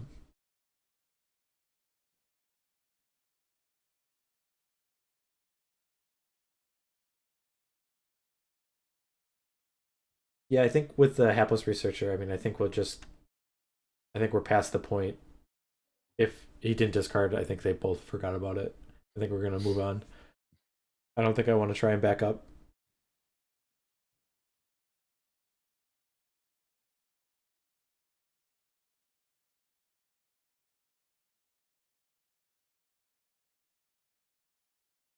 Let me adjust John's life total from the creatures. And it looks like he's passing the turn here. Yeah, looks like it. Anthony perhaps considering a disenchant. Yep. All right. Dream Hall's down. But there is another one, but I don't know if he's going to get the situation where he'll be able to. Yeah. I mean, the dream's not dead, but Certainly not. it might be slipping away. All right, he'll try for it.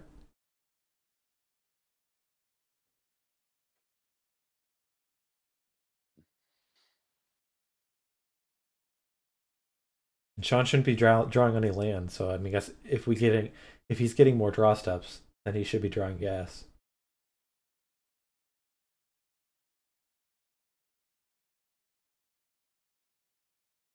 And he'll pass the turn again.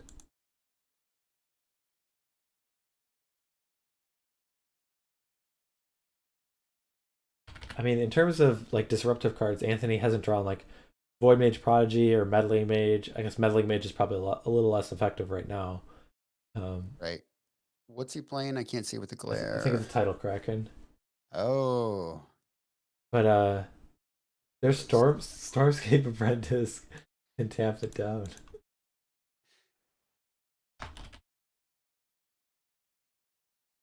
So if you just well, so here's attacking me 1. I guess if he has another creature, then this is a 2-turn clock. Otherwise, you could have waited until the end of the turn and tapped it down, then attacked. I guess it still would have been a 2-turn clock that way. All right. Yep.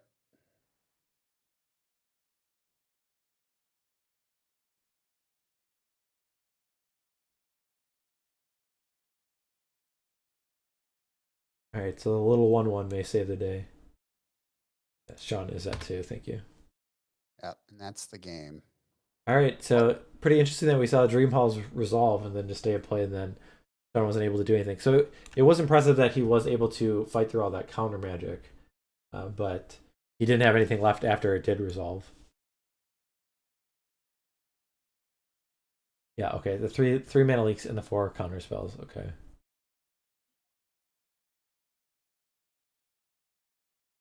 Yeah, I don't think there's much Shawn can change. You could take I don't know. Confiscate. You could take a worship. I don't know. I don't think you need that. And I don't know if anything would change. I don't know. I still kind of like the idea that we had last time of the worships came in. We saw that. I don't know. Yep. To me, I feel like that's fighting from a wrong angle. I'd rather have. I mean, I guess unless you're bringing in disenchants, counterspells, and I mean, we did see counterspell and we did see disenchant. So we know those are in there. So, I'm wondering what all the cards that Anthony took out.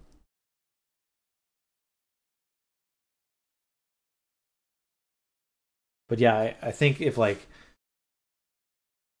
meddling mage just comes down on turn 2, Shawn is in a pretty tough spot. Agreed. I think he probably took out the Epheto Grifters, like you had said. And maybe he took out is it Patron Wizard? What is the 3 mana cost one? Yeah, Patron Wizard. Yeah. Maybe it's just he doesn't want to tap that much mana. Yeah. I don't know. Or maybe take out the Wind Orbs. 4 and 4 would be Yeah, his chance to counter spells and at least one worship. Yeah. Oh, we'll have to ask him after there. Well, let me ask you this, sir. Now that you've seen these games play out a little bit, do you think there is something to Winter Orb, given that Shawn actually does kind of tap his mana to try to set up and sculpt his hand?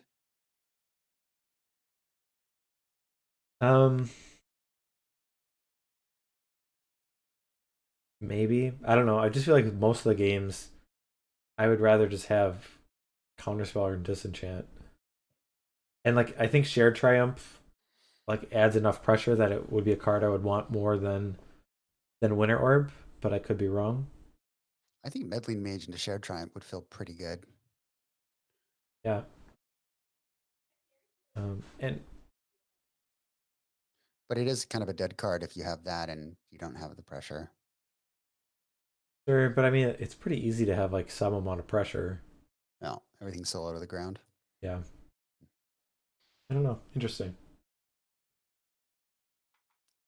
All right, so we're down to a third game to determine this match.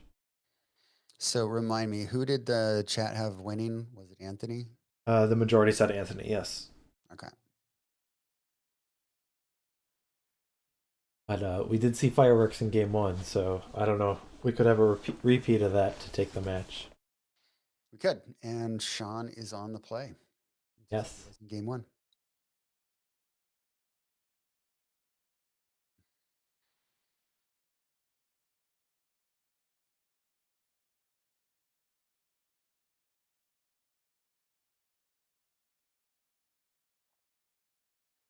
I mean, I do like the Blue White Wizards deck in general, but it's hard kind of not to cheer for the Dreamhalls deck when I don't, it does like everything in terms of it does things that are big and splashy, and it's a combo deck that's like exciting. Like I feel like it's inconsistent enough that you're kind of like, even if you face down on the other side of it, you're like, yeah, that's pretty cool.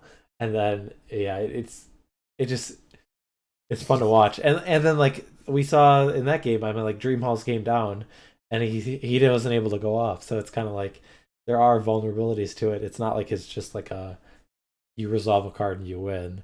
There are other things that need to happen. So I don't know. All right, a hand that cannot be kept. That's what Shawn showed. Yeah. I mean, it's a bummer, and I didn't catch whether or not this is his first or his second mulligan. Yeah, I'm not sure. I think it might have been a second, but I think it is. When the deck does go off, when it fires on all cylinders, it is pretty amazing to see, like a lot of combo decks. But getting to play all those free spells and draw all those cards, one might say you're living the dream at that point.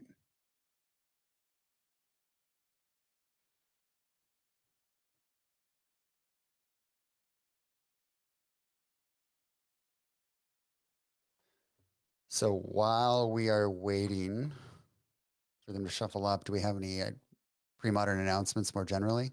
I don't know if I've said anything on stream, but we will be having the Spring Fling. We're still going to have the March monthly, but after the March monthly concludes, we'll be starting the Spring Fling. And for those who are not familiar what the Spring Fling is, it's kind of just a larger scale tournament. The way it's set up is there are pod plays. There's two different phases. So the first pod play, you'll play with people of your region, so similar time zones, and then you'll be grouped into against different opponents in the second pod based on your results of the first group. So if you manage to go 4-0, you'll be playing against other players, and then we'll cut to either a top 16 or top 8 and play that out. So it's the Spring Fling and the Fall Brawl are tournaments that I've organized and we've run, and so we will be having that again this year. All right, Anthony's consistent with the turn one hapless researcher. The old consistent researcher. Maybe a little too consistent.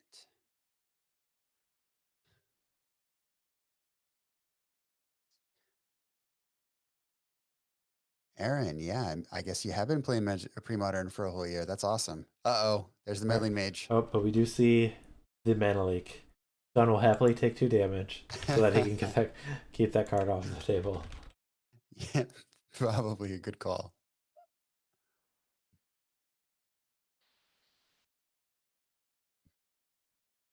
And for the Spring Fling, I guess I'm going to run that deck that you want me to run.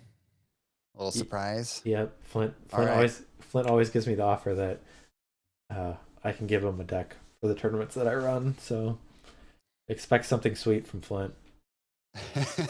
I guess not the performance necessarily, but the deck. I guess I can't take credit for the first Spring Fling, which Flint did win. I did not make him play that deck. So I was actually playing in the first Spring Fling, but ever since I required the decks to be submitted prior to the tournament, I did not feel it would be fair for me to be a contestant.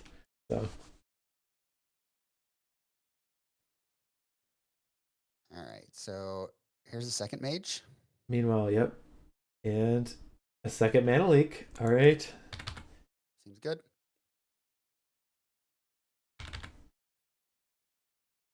Let me adjust the life totals here. All right. Now we're back up to speed. Oh, then is Anthony getting? He's getting mana for a counterspell. I was gonna say, why is this meddling mage on the battlefield now? I know, right? I was looking to see if another one was cast. All right. I'm gonna ask them what he named. I mean, I'm pretty sure it was Dream Halls, but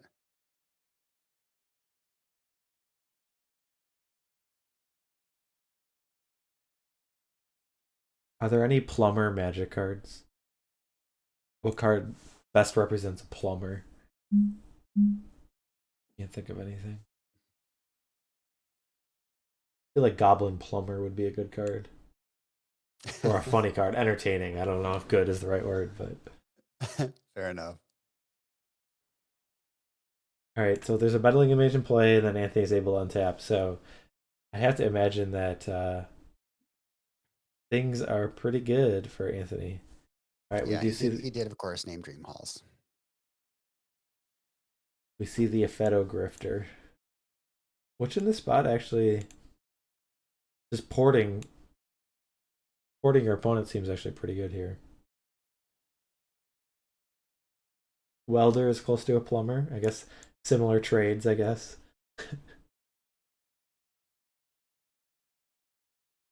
They're in the same guild. All right.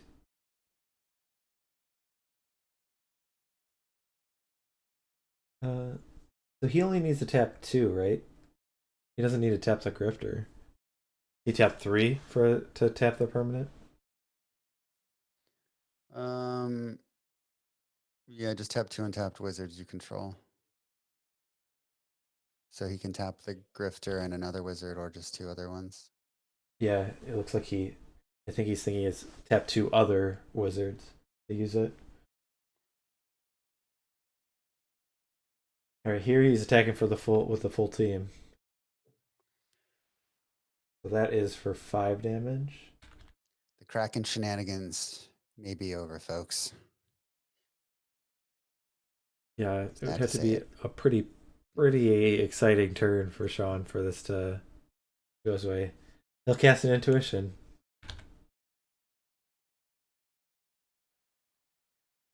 Take that, Anthony.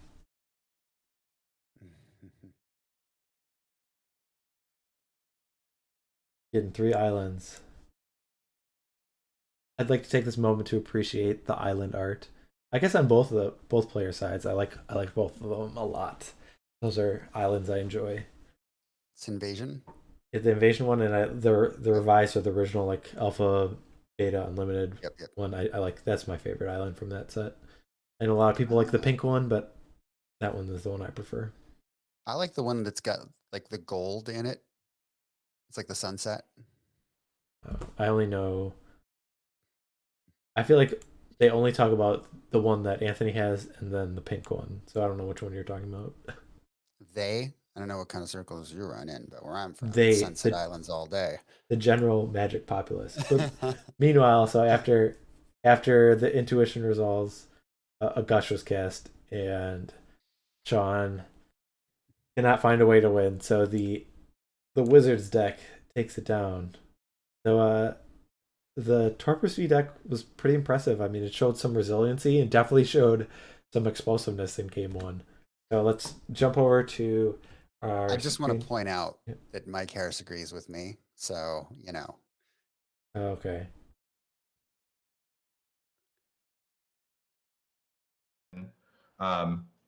It's like a better opportunity. With Kraken. It draws 8, which is nasty. It draws 5 in sort of regulars V. Yeah, that's hilarious. But yeah, and it draws 6 with an Arcanist on the board. Yeah, that's good. I mean, for some reason, when I was like testing like different Dream Halls lists like a year plus ago, Rush of Knowledge was like not on my radar at all. Yeah, I completely missed it. I found it. I saw it afterwards. There were people with with Turbo's V list that had it in it, and I was like, oh, that seems like a really good idea. Yeah, it's just a no-brainer. Right. Worships are super marginal, but I'm just like, you know what? You win through damage, and if I can burn through all your bounce and well, it taxes my bounce exactly. I've only got so many bounce spells, and I brought in the annul because I specifically for the worship, just so I had another way to try and beat it. Yeah, I figured it was just one of those things. It's another one of the things where it's just like this won't win me the game on its own. It's not an insta win, but yeah, it's just another thing that you have to get rid of. Yeah, speed bump.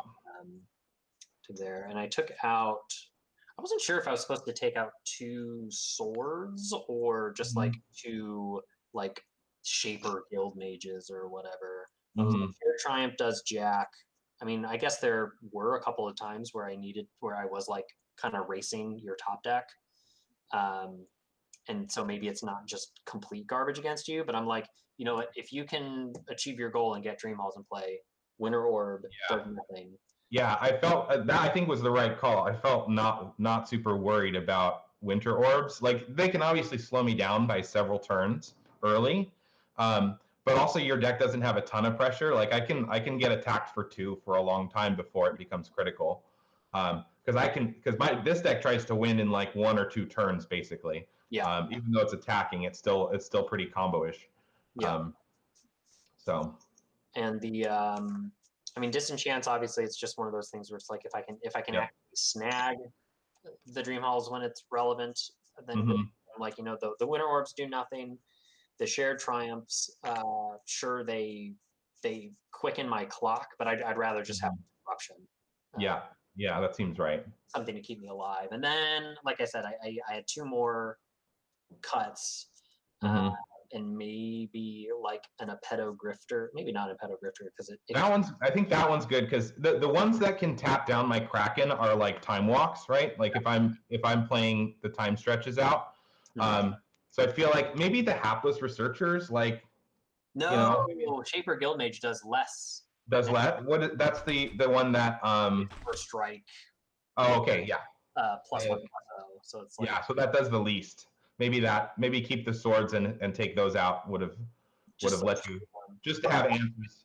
My logic was that I really wanted to be able to go like turn 1 wizard, turn 2 like Void Mage or Meddling Mage, and then and so then the 1/1 having like a critical mass of 1/1s like gives me fodder to sack to the Void Mage prodigy, or it gives me a critical mass of wizards for Patron Wizard. Yeah, I mean, I was happy to never see him. Yeah. And only see the Meddling Mage in 1 game because those are definitely 2 of the most problematic cards I think in that deck, like in general, not just. I thought about mulliganing even more aggressively than I did the first game.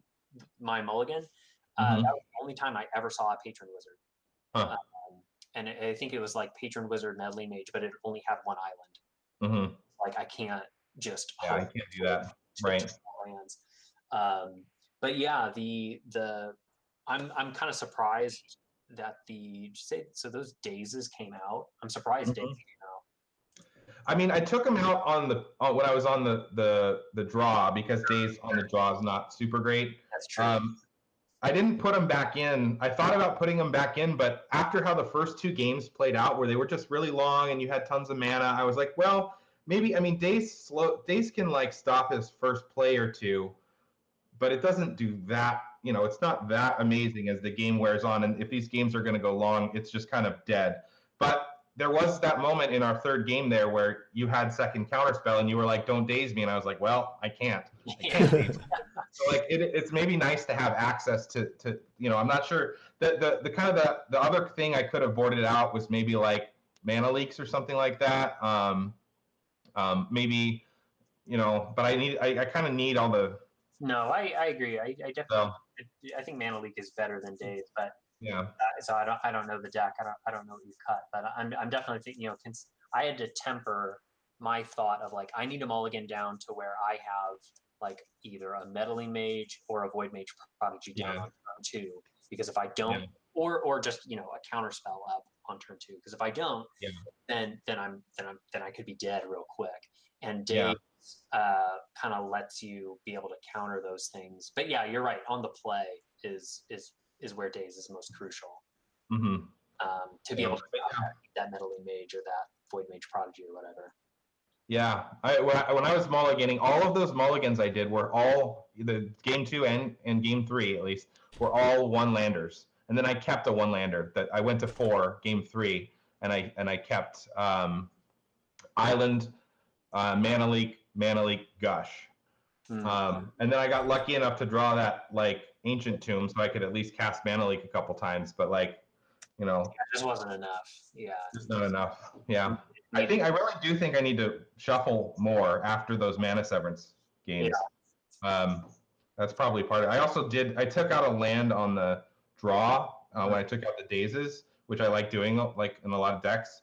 But this is already a deck where I'm cheating on mana a little bit, so maybe that was a little bit aggressive, and I should have took that out or put that back in and taken something else out. I don't know. I would always get punished during the monthlies when I cheated on lands. That's why like even these like this low curve deck and Tortured Madness is also like a really low curve deck. I'm still playing 22 lands because every time I would think to myself during the monthlies like I can play 20, I can play 19. Yeah, low curve. I would just that was like, so I did like some testing and sort of simulating and stuff to try to figure out the mana for this deck, and like because it plays 8 soul lands and it really only needs to cast like a couple counter spells and then a Dream Halls, and then it kind of stops using land. It felt like that, like it seemed like 20 was okay, but the downside of that is you still need a land. Like you may not need to ever play more than 3 or 4 lands with this deck over the course of the game, but you still need to get them to start with. So and really, when you look at it, 12 of your lands are soul lands. It's just one of them only have one use. Yeah. The temples. Yeah. Yeah. Well, there's 2 Ancient Tombs, 4 temples, and 2 scaries, I think. Oh, 2? Okay, I just assumed you had the full complement. Yeah. No, because the other tension here is that it runs Daze and Gush, and so you want enough islands for those.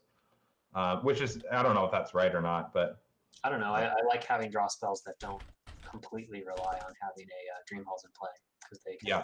Your draw spells are ones that can help you set up rather than are only turned on when you're going. Right. Yeah, that's where like the Impulse and Factor Fiction are like, they're awesome cards in general, and they're really good in this deck too.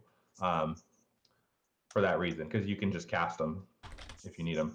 Do you play 3 Tidal Kraken so that you can Intuition? Yeah, I have 3 Tidal Krakens and 3 Time Stretches.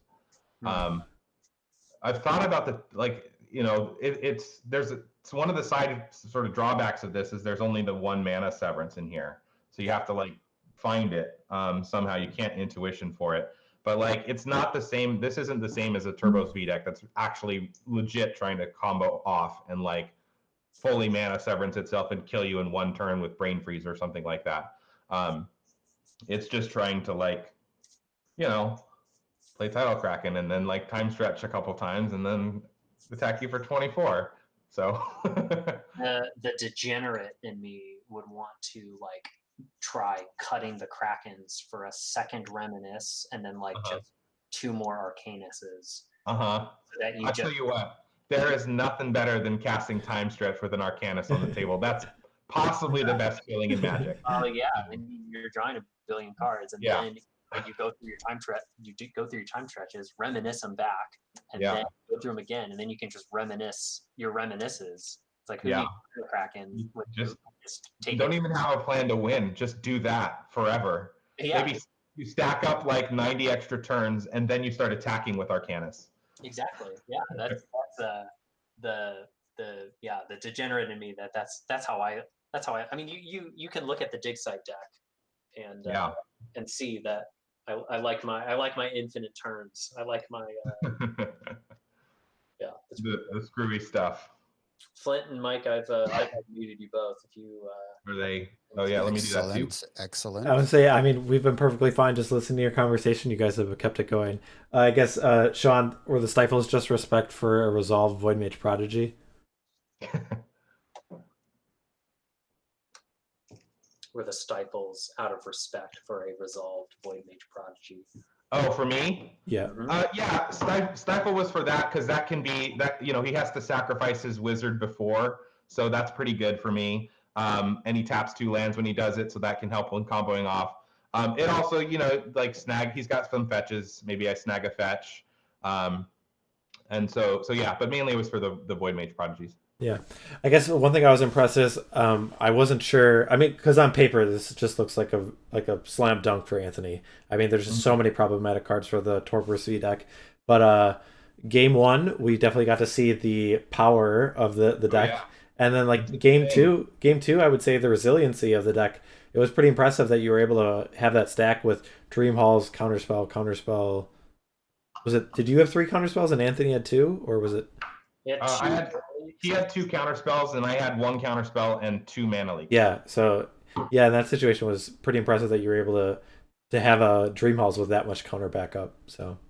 Yeah, I mean that's the nice part of this deck at least is it does have a huge control package. I don't know how much you heard of when we were talking. I think the key for me in those first 2 games was I dodged, I think, the most problematic cards for me in his deck, which are Patron Wizard and Meddling Mage. Yeah, there were a lot of cards that seemed like problematic. Like Anthony had like 8 to 10 lands in play, it seemed like, and then there was no Void Mage, there was no Patron Wizard, there's no Meddling Mage, so it's kind of like, oh man, I don't know what cards he's drawing. I guess it's just land is all he's drawing, but yeah, that was definitely good for you. More lands was the answer. Okay. I was like, I was saying, it was like while we were boarding, I was just like, we were like shuffling up for game 3. I was just like, I really can't complain about this game because I won, but I also can't complain about just this insane flood because the hapless researcher delivered the goods. Ripping that counterspell off the top. But yeah, I got punished too much during the monthlies when I cheated on lands. So even my really low curve Wizards and Tortured Madness, like I'm not skimping. I got 22 lands in both of them, trying to be disciplined. But yeah, sometimes you get flooded and it just happens. Yep, that's game. Yep, that's part of the game. But yeah, I do like the idea of playing more lands than less. I don't know.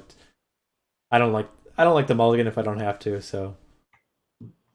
Yeah, well, I mean that's what really hurt me a lot there in those last 2 games is mulling for lands.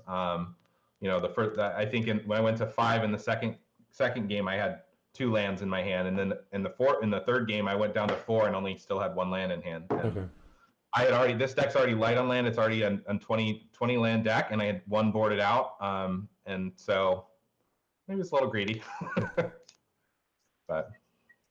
Yeah, I guess I didn't realize that you went down to 4 in that last game. I thought you had only gone down to 5.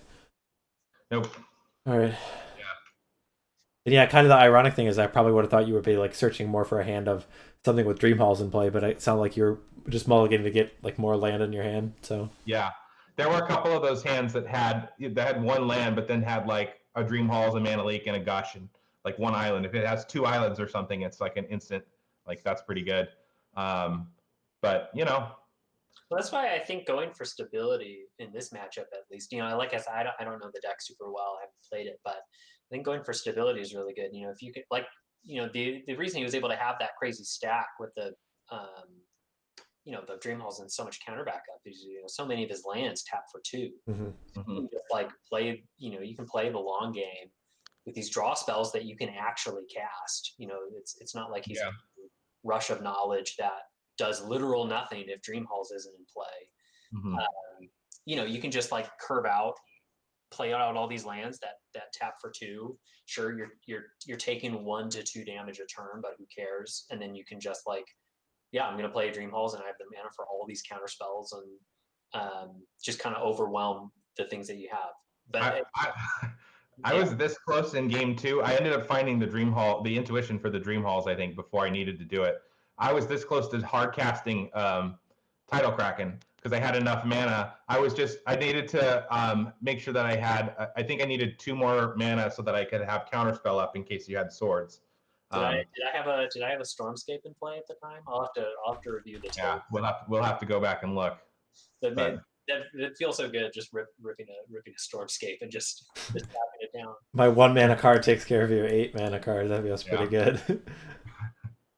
Yeah. You're supposed to be unblockable. Sure. I didn't think about the tapping. Like amazed that like Stormscape's tap ability mattered. Like okay, I can tap it down and swing with these 2/1/1s. Yeah. I wasn't going to board him out because I'm just like, well, obviously if a time walk's a time walk if I can save 6 life, but the fact that it like actually mattered was pretty funny to me. Yeah, I mean it kept her clock going too, so. Yeah, and that was real. I'm also curious about the math. Like, was I actually served by tapping down that island? I think so because because I figured, well, the swing with 2 puts him to 10, and then I've got 5 power in play, and so I can just swing to 2, port you once, and then just 5/5. Yeah, I think that you were right on the math there because you had me for Xaxes, and so because you were attacking with the Grifter too, starting the following turn. So yeah, I think that was the right math. Yeah. And it definitely. I mean, I needed to draw another island there to be able to do anything, but like taking me off of the island there would have like potentially been important. So I could have had like a rushing river or something like that to bounce some dudes. But yeah. Yeah, the Grifter's pretty good. Like I thought it was kind of a meme when I first like put it in the deck and like started testing with it because I'm just like, why am I playing this garbage wizard and not opposition? Clearly this deck really just wants to be playing opposition. And I'm like, you know what? It's cheaper. It's only 3 mana. It is a wizard, so I can I can tap it with Patron Wizard and Void Mage Prodigy, and like I just kept getting consistently impressed by it. Yeah, I mean, I could easily see that being better than some number of. Maybe you want like 1 opposition or something. I don't think that it's better. I just think that it has an advantage. It has synergy. I mean, being able to feed him to count to the Void Mage if you need to or whatever. Like that's value. So. Well, I think on the turn that you used it, you tapped 3 wizards, and it's just tap 2 untapped wizards. So really? it's not tap 2 other wizards in itself. So it's it's a little bit better than you think too. I've been playing it wrong in my testing. I've totally been tapping 3 wizards to tap stuff down. Just broke the meta. There we go. Whoa. Everybody's running it next month. March Monthly, look out. Grifter's coming for you. Grifters before they spike. Yeah. Well, I mean, I'm sure you'll watch the video later, but the chat definitely had a good time with this match, and we did too watching it. It was really fun to watch, and we were kind of on the edge of our seats for the gameplay with all the back and forth with the counter magic. We actually got to see some blue magic with the stack. We got to see sweet card draw. It was really fun to watch, guys. Yeah. Every turn was tense. I was just thinking I was going to die at any moment. Yeah, I thought that was a really fun match. I think the second game in particular was just a really solid back and forth game. Some good plays by both players, and like both decks kind of trying to do their thing, fighting with each other some. So it was a lot of fun. Yeah, there was. Yeah, I wasn't sure. Like at one time, I was thinking that you should have gone for it. I don't know if you had the Dream Halls in your hand, but I think you had one counter spell available for you. Like if you, and then you'd have to be sacking your lands. and then you waited, and so I was kind of questioning it. But then you were able to cast 2 other sets of counter spells on the same turn, or 3 total. And so I'm like, all right, that makes a lot of sense that you were able to set that up, and I was pretty impressed at how resilient the deck could be in that situation. Yeah, I mean it can do good stuff. Like there was a sequence, I don't remember if it was exactly then or not, but like where I boomeranged one of his lands, which was to make him not have enough mana to pay for Mana Leak and Counterspell. Okay. And then I cast Intuition on my main phase that turn, and then I got the Dream Halls, and I could have cast it, but I wouldn't have had any mana to counter back it up. And I had the two Mana Leaks and the Counterspell in my hand, so I figured I'd sit on it and go for it the next turn. Yeah, I was kicking myself that I played that second wizard because I was just like, because I had it all mapped out. I was just like, okay, right. I can play a counterspell with mana, with pain for the Mana Leak. Mm-hmm. I'm like, let me get this hapless researcher down because I want to be able to loot. I'm like, oh, you know what? Double the clock, get another wizard down, and then you boomeranged it. I'm like, am I carefully laid plan?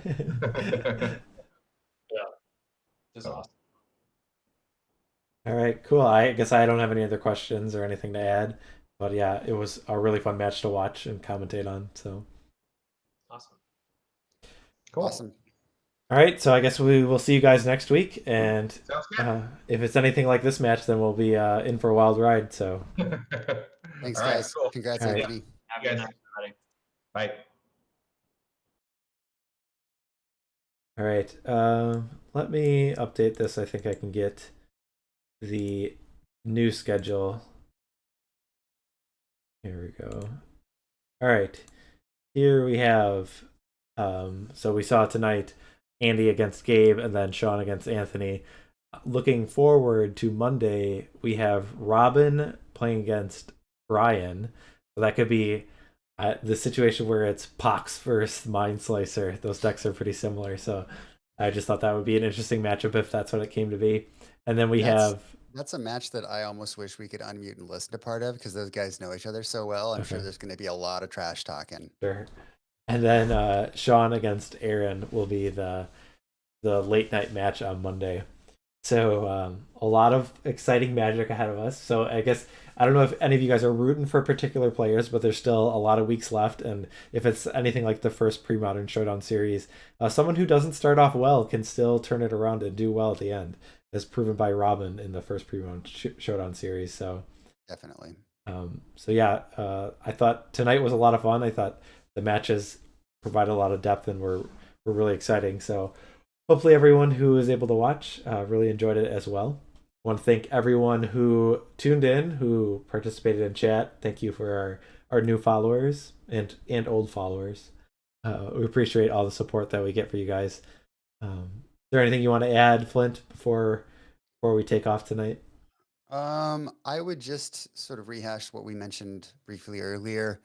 If you play Premodern, or if you want to play Premodern, join the Facebook Premodern online play group. The March monthly is going to start up soon.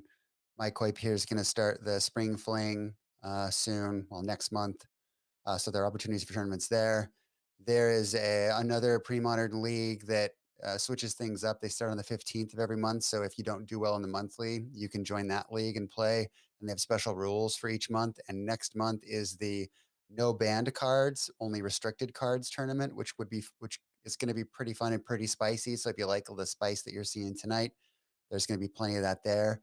And then just check out our other friends of the show. So like the Premodcast, 90s MTG, All Things Considered, Monster of the Week, these various podcasts. So I think I'll leave it at that. I think those are all the plugs, but thanks for watching, and we'll see you all next week. All right, everyone. So until next time, thanks for watching and take care.